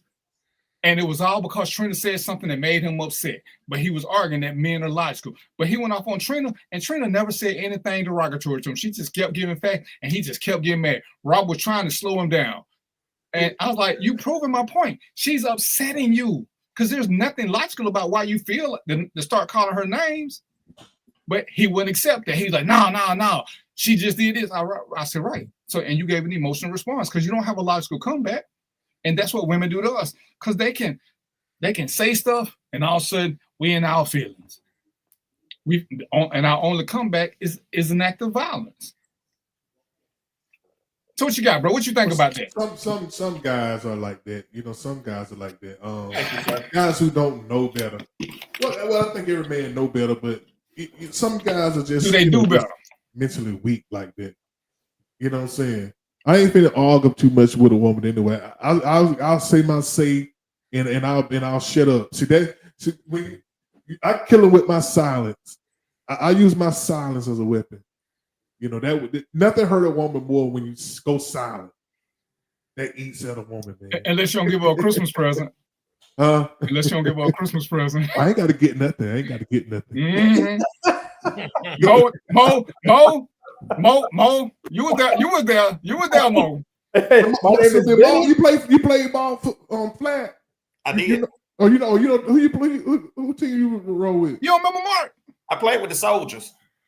Yeah, it's failing for me. I know he said he named some names. Don, you know what I'm saying? So yeah, I know a lot of Don like to fight. He was emotional. No, Don like to start shit. I don't think Don like to fight. Don used the skill set he had, and that was kind of like be rough. If he can't guard you, he gonna try to make you afraid to go across the middle. Don used the team that he had. Don used the team that he had, because if y'all would have been 8-9 deep, he wouldn't have done that. But because y'all was 80 deep, y'all could do that. He wouldn't have did that with anybody else. But here's the thing, though. We wouldn't have jumped on nobody. I know, that's what I'm saying. If it was Don and another man, that just between Don and another man. Yeah. We wouldn't about jump on nobody, but we ain't even let you just push over. You know what I'm saying? I know. For the most part, yeah. But if it's team on team, we all in it. But it's just you and Don over there on the side doing, you know what I'm saying, doing what y'all do. That's because y'all knew what Don was doing. That's it. We was raised like that, man. When two people fight, you get out the way. Don't let nobody else jump in it. That makes sense. But I think with DVP, what I'm trying to say, DVP, is that I don't think that men are more emotional than women, as you try to say. I think it's based this on what? Well, I'm basing on people that I know. That's all I can base it on, people that I know. Mm-hmm. in my encounters. So women fight more than men? But I think that go by what generation you're talking about. If you're talking about our generation, no. But you talking about like guys like 40 and under, they emotional too. You know what I'm saying? Because if a guy didn't, he wouldn't raised with a father. He was raised by mama. He got her. You know what I'm saying? He emotional too. So if she argue, he gonna argue back. You know. So now hold on now, because this is we got a generational gap here, Mark. The people in your generation is different, right? I mean, do y'all swing off first? Starting after me. Now, don't get me wrong. Now, we definitely will swing first. Yeah. But that's what we were taught that. And I'm too short to let you get a punch in on me. Okay, so we do the same thing then. All right. Yeah. I'm always taught swing first. Yeah. Ask questions later. You know, but with the emotions, I think everybody just have to figure out how to process their emotions. And at some point in life, they do it. Because although you say men do this, we can definitely point out a lot of things that women do when they can't control their emotions. And one of the biggest things is emotion is crying for no reason. Who cry watching movies the most? Logic, emotion. That's all we talking, not responses. If you cry for whatever reason, the movie evoked, and women can handle their emotions. We can't. We don't know how to process because most of us were never taught. And see, I'm gonna go against what Robert said, because a lot of men who are raised by women, all women weren't telling them to fight. They were trying to teach them. A lot of men who were raised by men, if you were raised by a man who can't process his emotions, he can't teach his son how to process his emotions, because he's gonna say, stand up for this, stand up for that, stand up for this. And sometimes standing up ain't the right thing. That's an emotional decision. That's an emotional decision. Does it make sense to go to jail for what you believe in and you can't pay? And so now you can't work and your family get kicked out the house because you're not there to get paid? That's an emotional decision, but you're standing up for what you believe. But what about how you going to pay rent now? That's an emotional, there's nothing logical about that. Logic is what it is across the board. There's no, what if? It's either logical or it's emotional. And if you respond emotionally, because you don't know how to do logic, but you keep swearing by it, you can't keep saying, oh, this, and this. At some point, we have to be honest and say, this is what we do. This is who we are. So now I can correct it because I know, hey, when I did this, man, that was emotional. I need to start thinking. As Mo said, I need to take a step back and think before I do this. I need to step back and think before I do this. Men will buy a car knowing good and damn well they can't afford it and then try to hide it because it was an emotional, impulsive decision. Women do the same thing with purses. But again, I ain't saying they're not emotional. I'm saying based on facts. Men are way more emotional and we won't admit it, so we can't correct it. We can't. We was talking about depression yesterday on Robert's show. I know he ain't mean no harm by, but soon as I said men don't know what to do when another man cry, what's the first thing Stanford did? He made a joke about it. As opposed to addressing what we were talking about, because men don't know how to respond logically. We'll go to something else because we don't want to deal with it. Because that's kind of like, for me, and I'm sensitive about the issue, but when we're trying to have a serious conversation, that ain't the time to joke. That's like if we're talking to women about rape and we say, well, you ain't a virgin, it's just sex. It shouldn't have been that traumatizing. See, that's a dumbass something to say. Because we're trying to have a subject about something serious, but we don't know how to process. So we go to a deferred method, and then we say, we were just playing, which again shows emotion.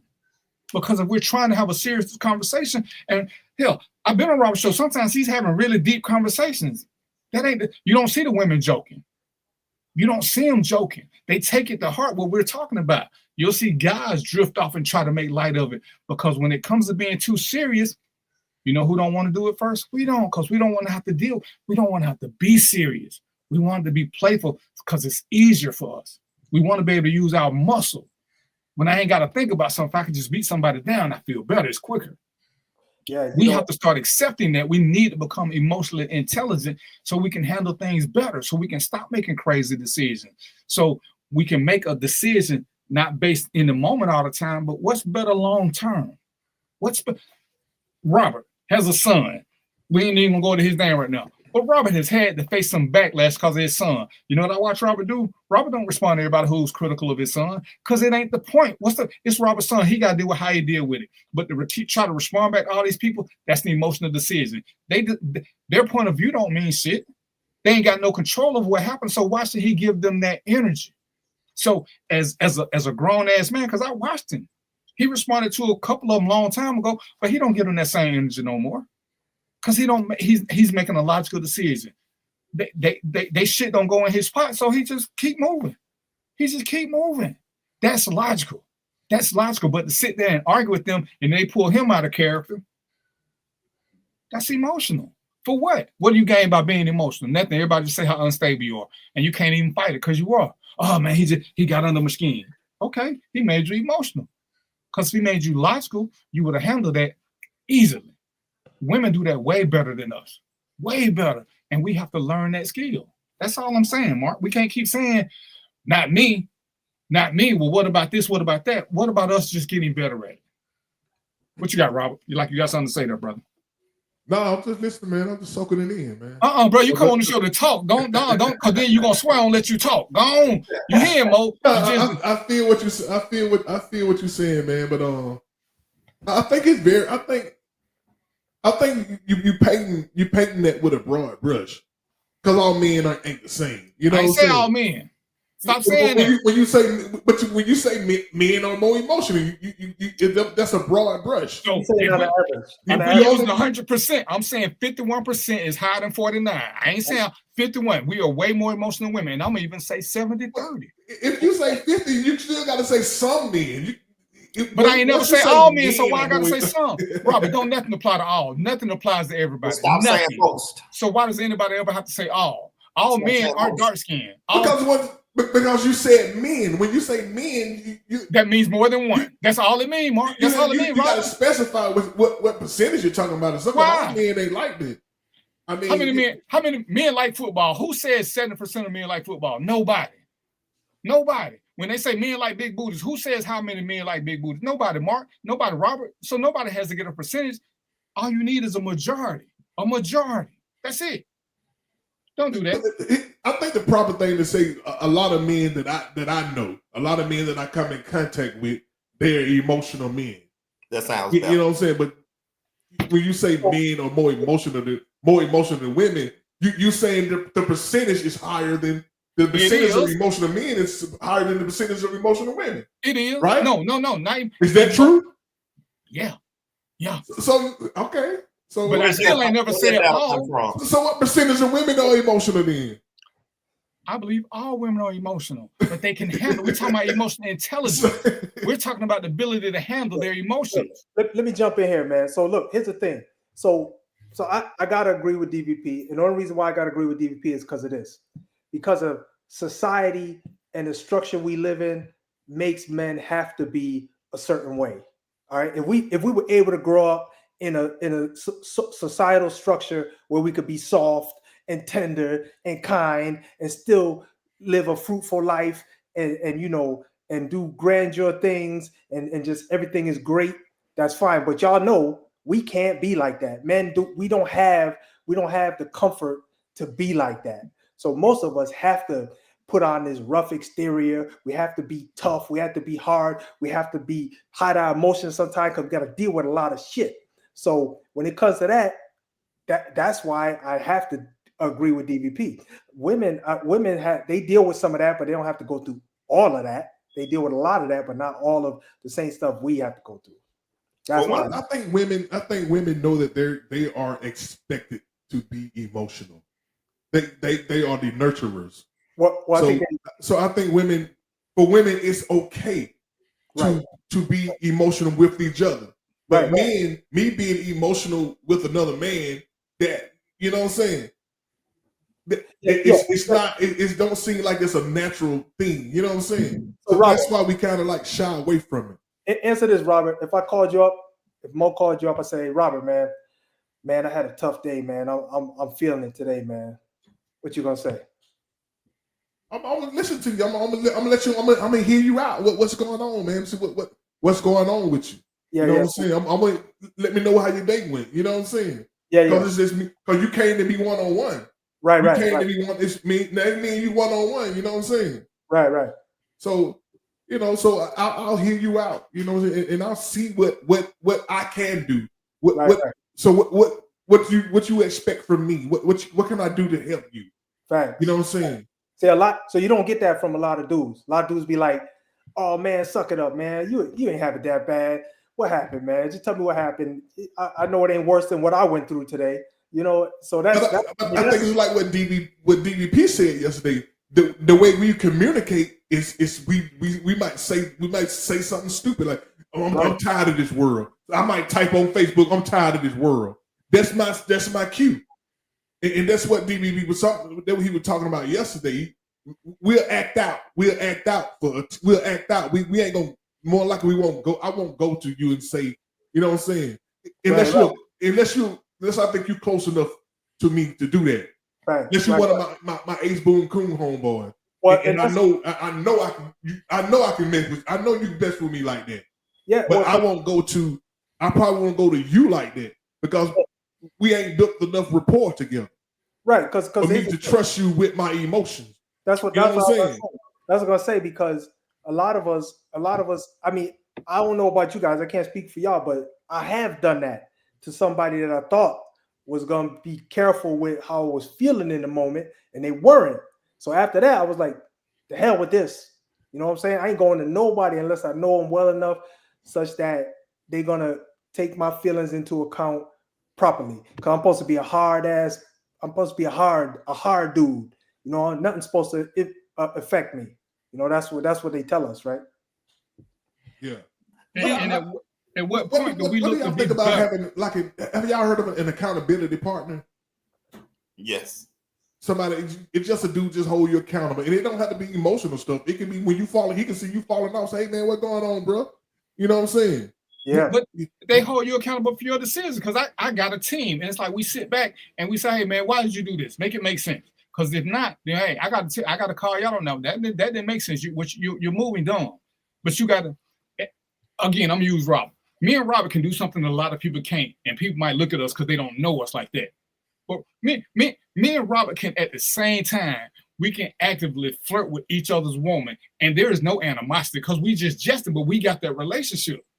Now I can sit back and come on his show, and I can say how pretty Jenny is. I can ask what Jenny is. Robert ain't gonna do nothing but keep talking and laughing, because there's nothing. He ain't worried about me doing nothing. He can sit back and be like, "What Trina? Why she ain't there? Why she?" And guess what? We just laugh. Ain't gonna be no harsh. I think it's mostly I ain't worried about her doing nothing as opposed to you. Right, but you ain't worried about me either. What's you know what I'm saying? I know I ain't worried about her doing nothing. You know what I'm saying? Robert. So when you secure Robert, don't make Robert. I will come to your house. When you secure in what you got, you ain't that ain't on your mind. I ain't talking. Hear my emotional decision. I'm gonna go over Robert's house, kick his door in, and snatch one of his little Falcon jerseys and smother him. Okay, that's my emotional decision. See, but and that's the thing, you know, when you got people who will hold you accountable, whoever it is, when you do something wrong, we have to step up, because we keep saying that we're leaders, we're kings, we're this. At some point, we can't keep blaming everybody else for something. We got to do better, and we have to. Step one is acknowledging, hey, you know what? Maybe I didn't make the smartest decision. This actually wasn't logical. I was in my feelings when I made this decision. Now we can do better, because we've all picked the wrong woman at one time. Was it her fault? Or was it we got caught looking at a booty or something else? We got to do better. We can't sit back and say, "Oh, she tricked us." The wrong woman 4 times. Someone picked her 25 times. But go ahead, DP. But we got to do better. We can't keep sitting back saying accountability. We can't keep blaming them for our choices, because nobody made us choose them. We chose them for whatever reason. So at some point, once we get to a certain age, we stop looking at the same. We don't look for the same things at a woman at 40 that we did at 20, because we're becoming mature, and we have to accept the fact that some of the choices we made was for other reasons other than ones that made logical sense. They ain't based on pheromones. They ain't based on hormones. They ain't based on no chemical reaction. Is this woman good for me or not? Here we go. And that's all I'm saying is we got to do a better job so we can become emotionally mature, so we can make better decisions. So we don't end up in jail because, oh man, he said something to me I ain't like, so I had to tune him up because, I ain't gonna let nobody disrespect me. I'll beat him down first.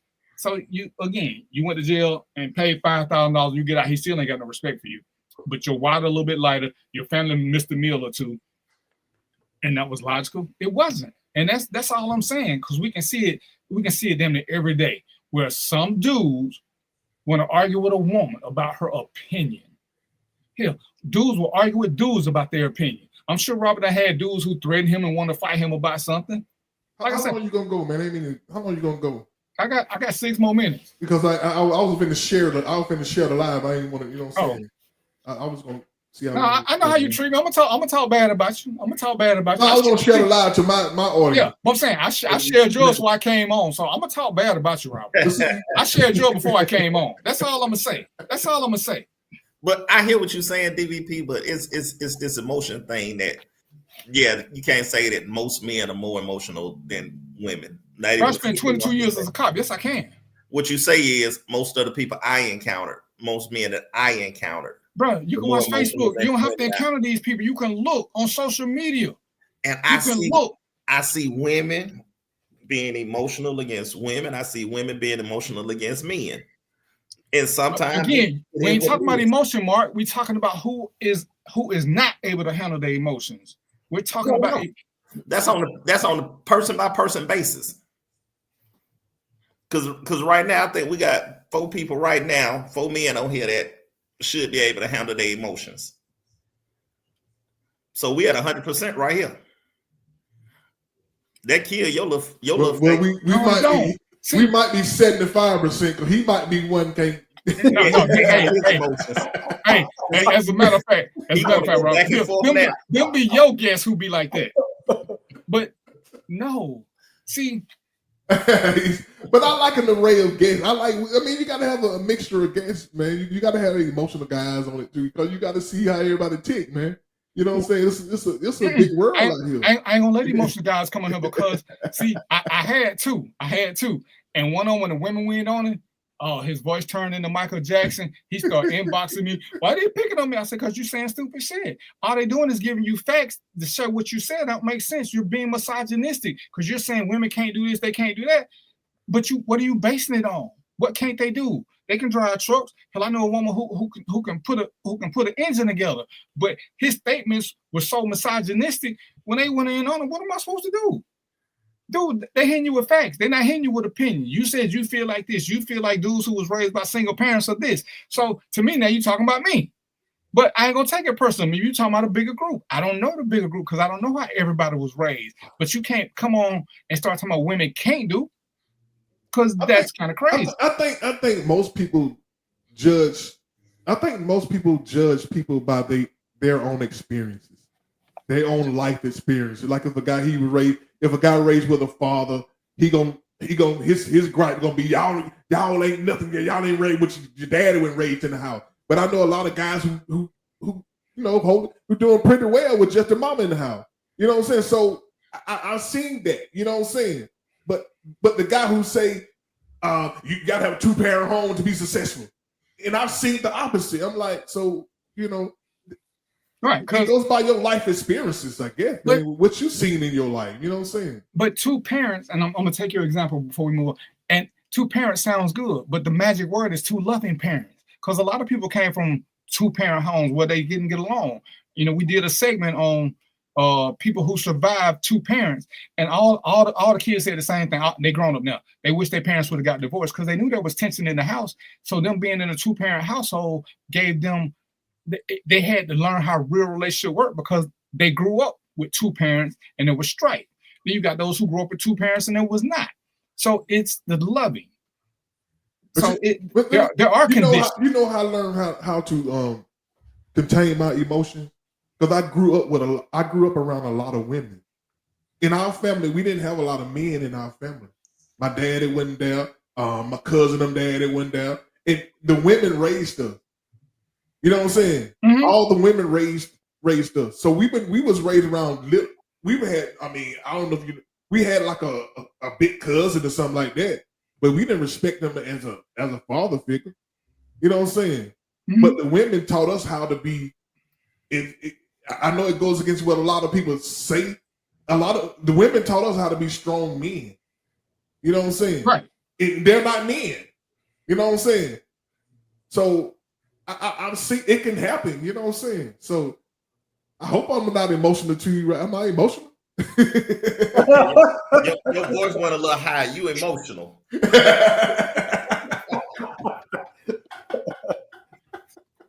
And again, I don't want y'all to miss the point. I'm not saying that neither is. I'm just saying that we need to learn to handle ours better and stop trying to blame them when we make emotional decisions and we won't acknowledge them. Because men do not like to admit that they're emotional. So therefore, that's where the gap is. Most men won't admit it. We keep wanting to stick behind we're logical, but we don't make a bunch of logical decisions. We don't make a bunch of logical decisions. And that's all I'm saying. Not that nobody is. It's just acknowledging it. It's acknowledging that you're alcoholic. It's acknowledging that you make bad decisions. It's acknowledging that you got a problem with something. Because until you do that, it's kind of like with the voting. Until we acknowledge that our vote matters, nothing else that we say is going to matter. You can keep saying all you want to, but if you think your vote don't matter, then it won't. Who says that more? I think somebody said last night, that's because we're fixers. We're supposed to fix things. We don't supposed to talk about it. You know what I'm saying?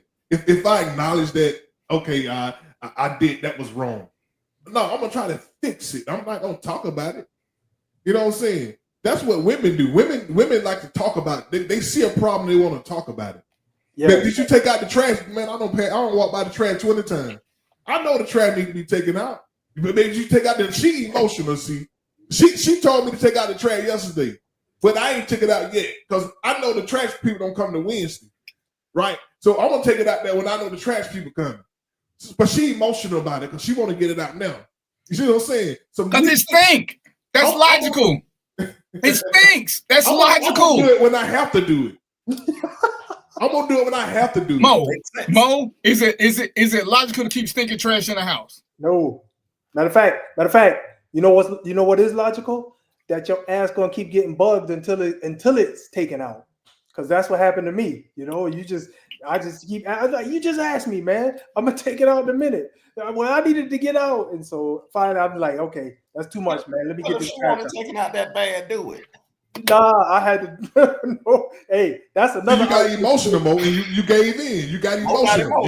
No, that was logical. That was logical. You got emotional. You let your emotion get the best of you because you were worried about how she feels. He wanted. Your emotions got involved. No, that was logical. He wanted to live in peace. He wanted to live in peace. So the logical decision, emotion would have said, "I ain't doing it because I don't want to."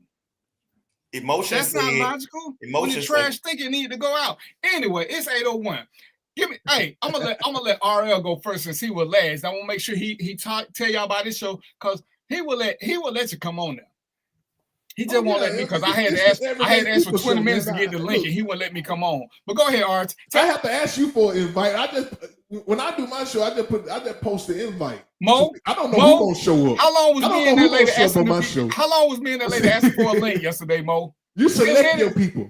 10 minutes. Because you emotional. See, you don't want nobody. Mark, what time did you get your invite? Do you remember? Robert, what time did you get your invite? You got your invite 2 hours before the show. Because I asked for it. I asked for it last night.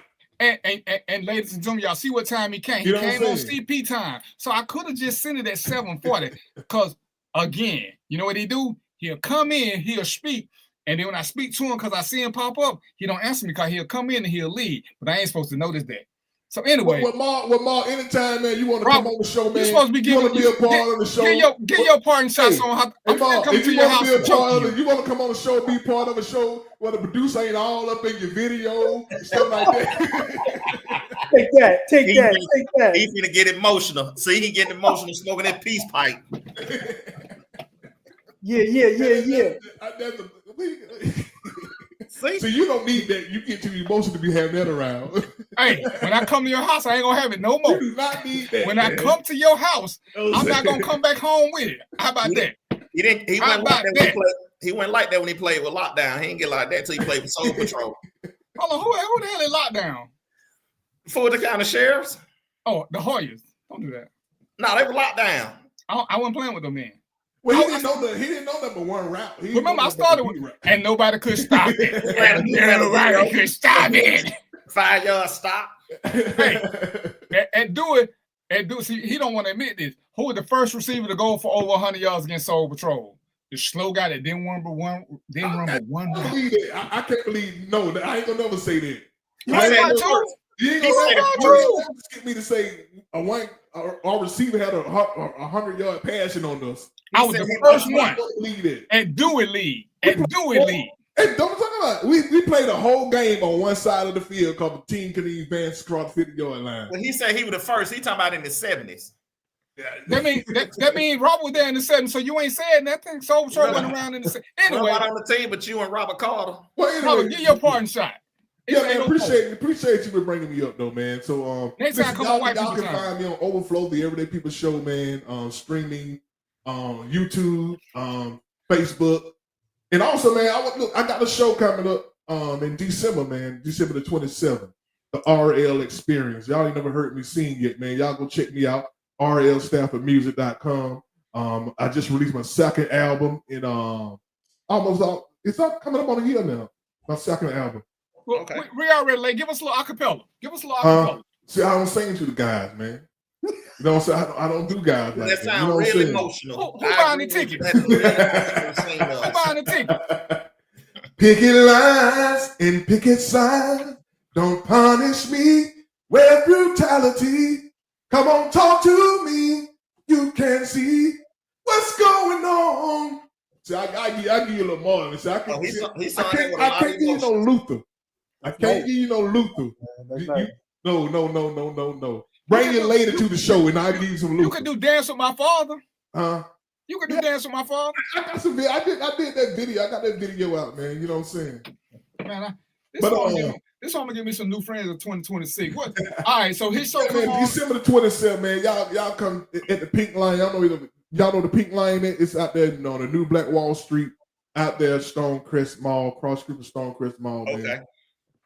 But listen, if you go to my page, I got the link. I got the links out where you can go get tickets, man. So listen, the RL experience is real, man. I know y'all ain't probably never heard me sing. But if y'all want to hear me sing, go to my website, rlstaffordmusic.com. I got my web page up. You know what I'm saying? Y'all can check my music out. I got some past shows that I did. You know, so and I do clean music. It's clean music. Yeah, it's clean music, man. I was saying, it's clean music. It's clean music. It's a little conscious music, spiritual soul. I mean, man, you know what I'm saying? I'm more old school with a little new school touch in it. You know what I'm saying? So y'all go check me out, man. rlstaffordmusic.com. So maybe next time he'll come early so he can give me some stuff that I can put up. You can purchase some music too. And the album's streaming on all platforms. So you got Spotify, you got iTunes, you got YouTube. You can find me. You know, check it out. Yeah, check me out, man. Tell somebody about me. I will. DVP don't. You know what I'm saying? He sure don't. He don't, man. So Robert, when you post your video, go on and tag me so they'll come to my page in case you catch me while I'm on a hiatus. See, it ain't even the people I give that right to just tag me. I done gave it to him. So Mark, Robert, I appreciate you coming LATE, you know, but next time come early and bring the pretty lady. We don't want to see you. I told you we want to see her. We want to see you. Well, you should send her the link then. Is she on Facebook? We gotta trade off, man. I can't bring mine and you don't bring nothing. You know what I'm saying? Bro, hold on. You was on my show forever, man. Hold on. How many shows you did with Trina? How many I did with even swap no swindler. Anyway, Mark, what you got for me? Y'all finna get after Trina that he want to jump off the subject. He emotional. He in his feelings. He emotional. Trina, if you listening. I'm gonna take this week and work on my emotions so I ain't emotional unintelligent. and next week I have my emotions in check when Jomo comes back. What you got, Mo?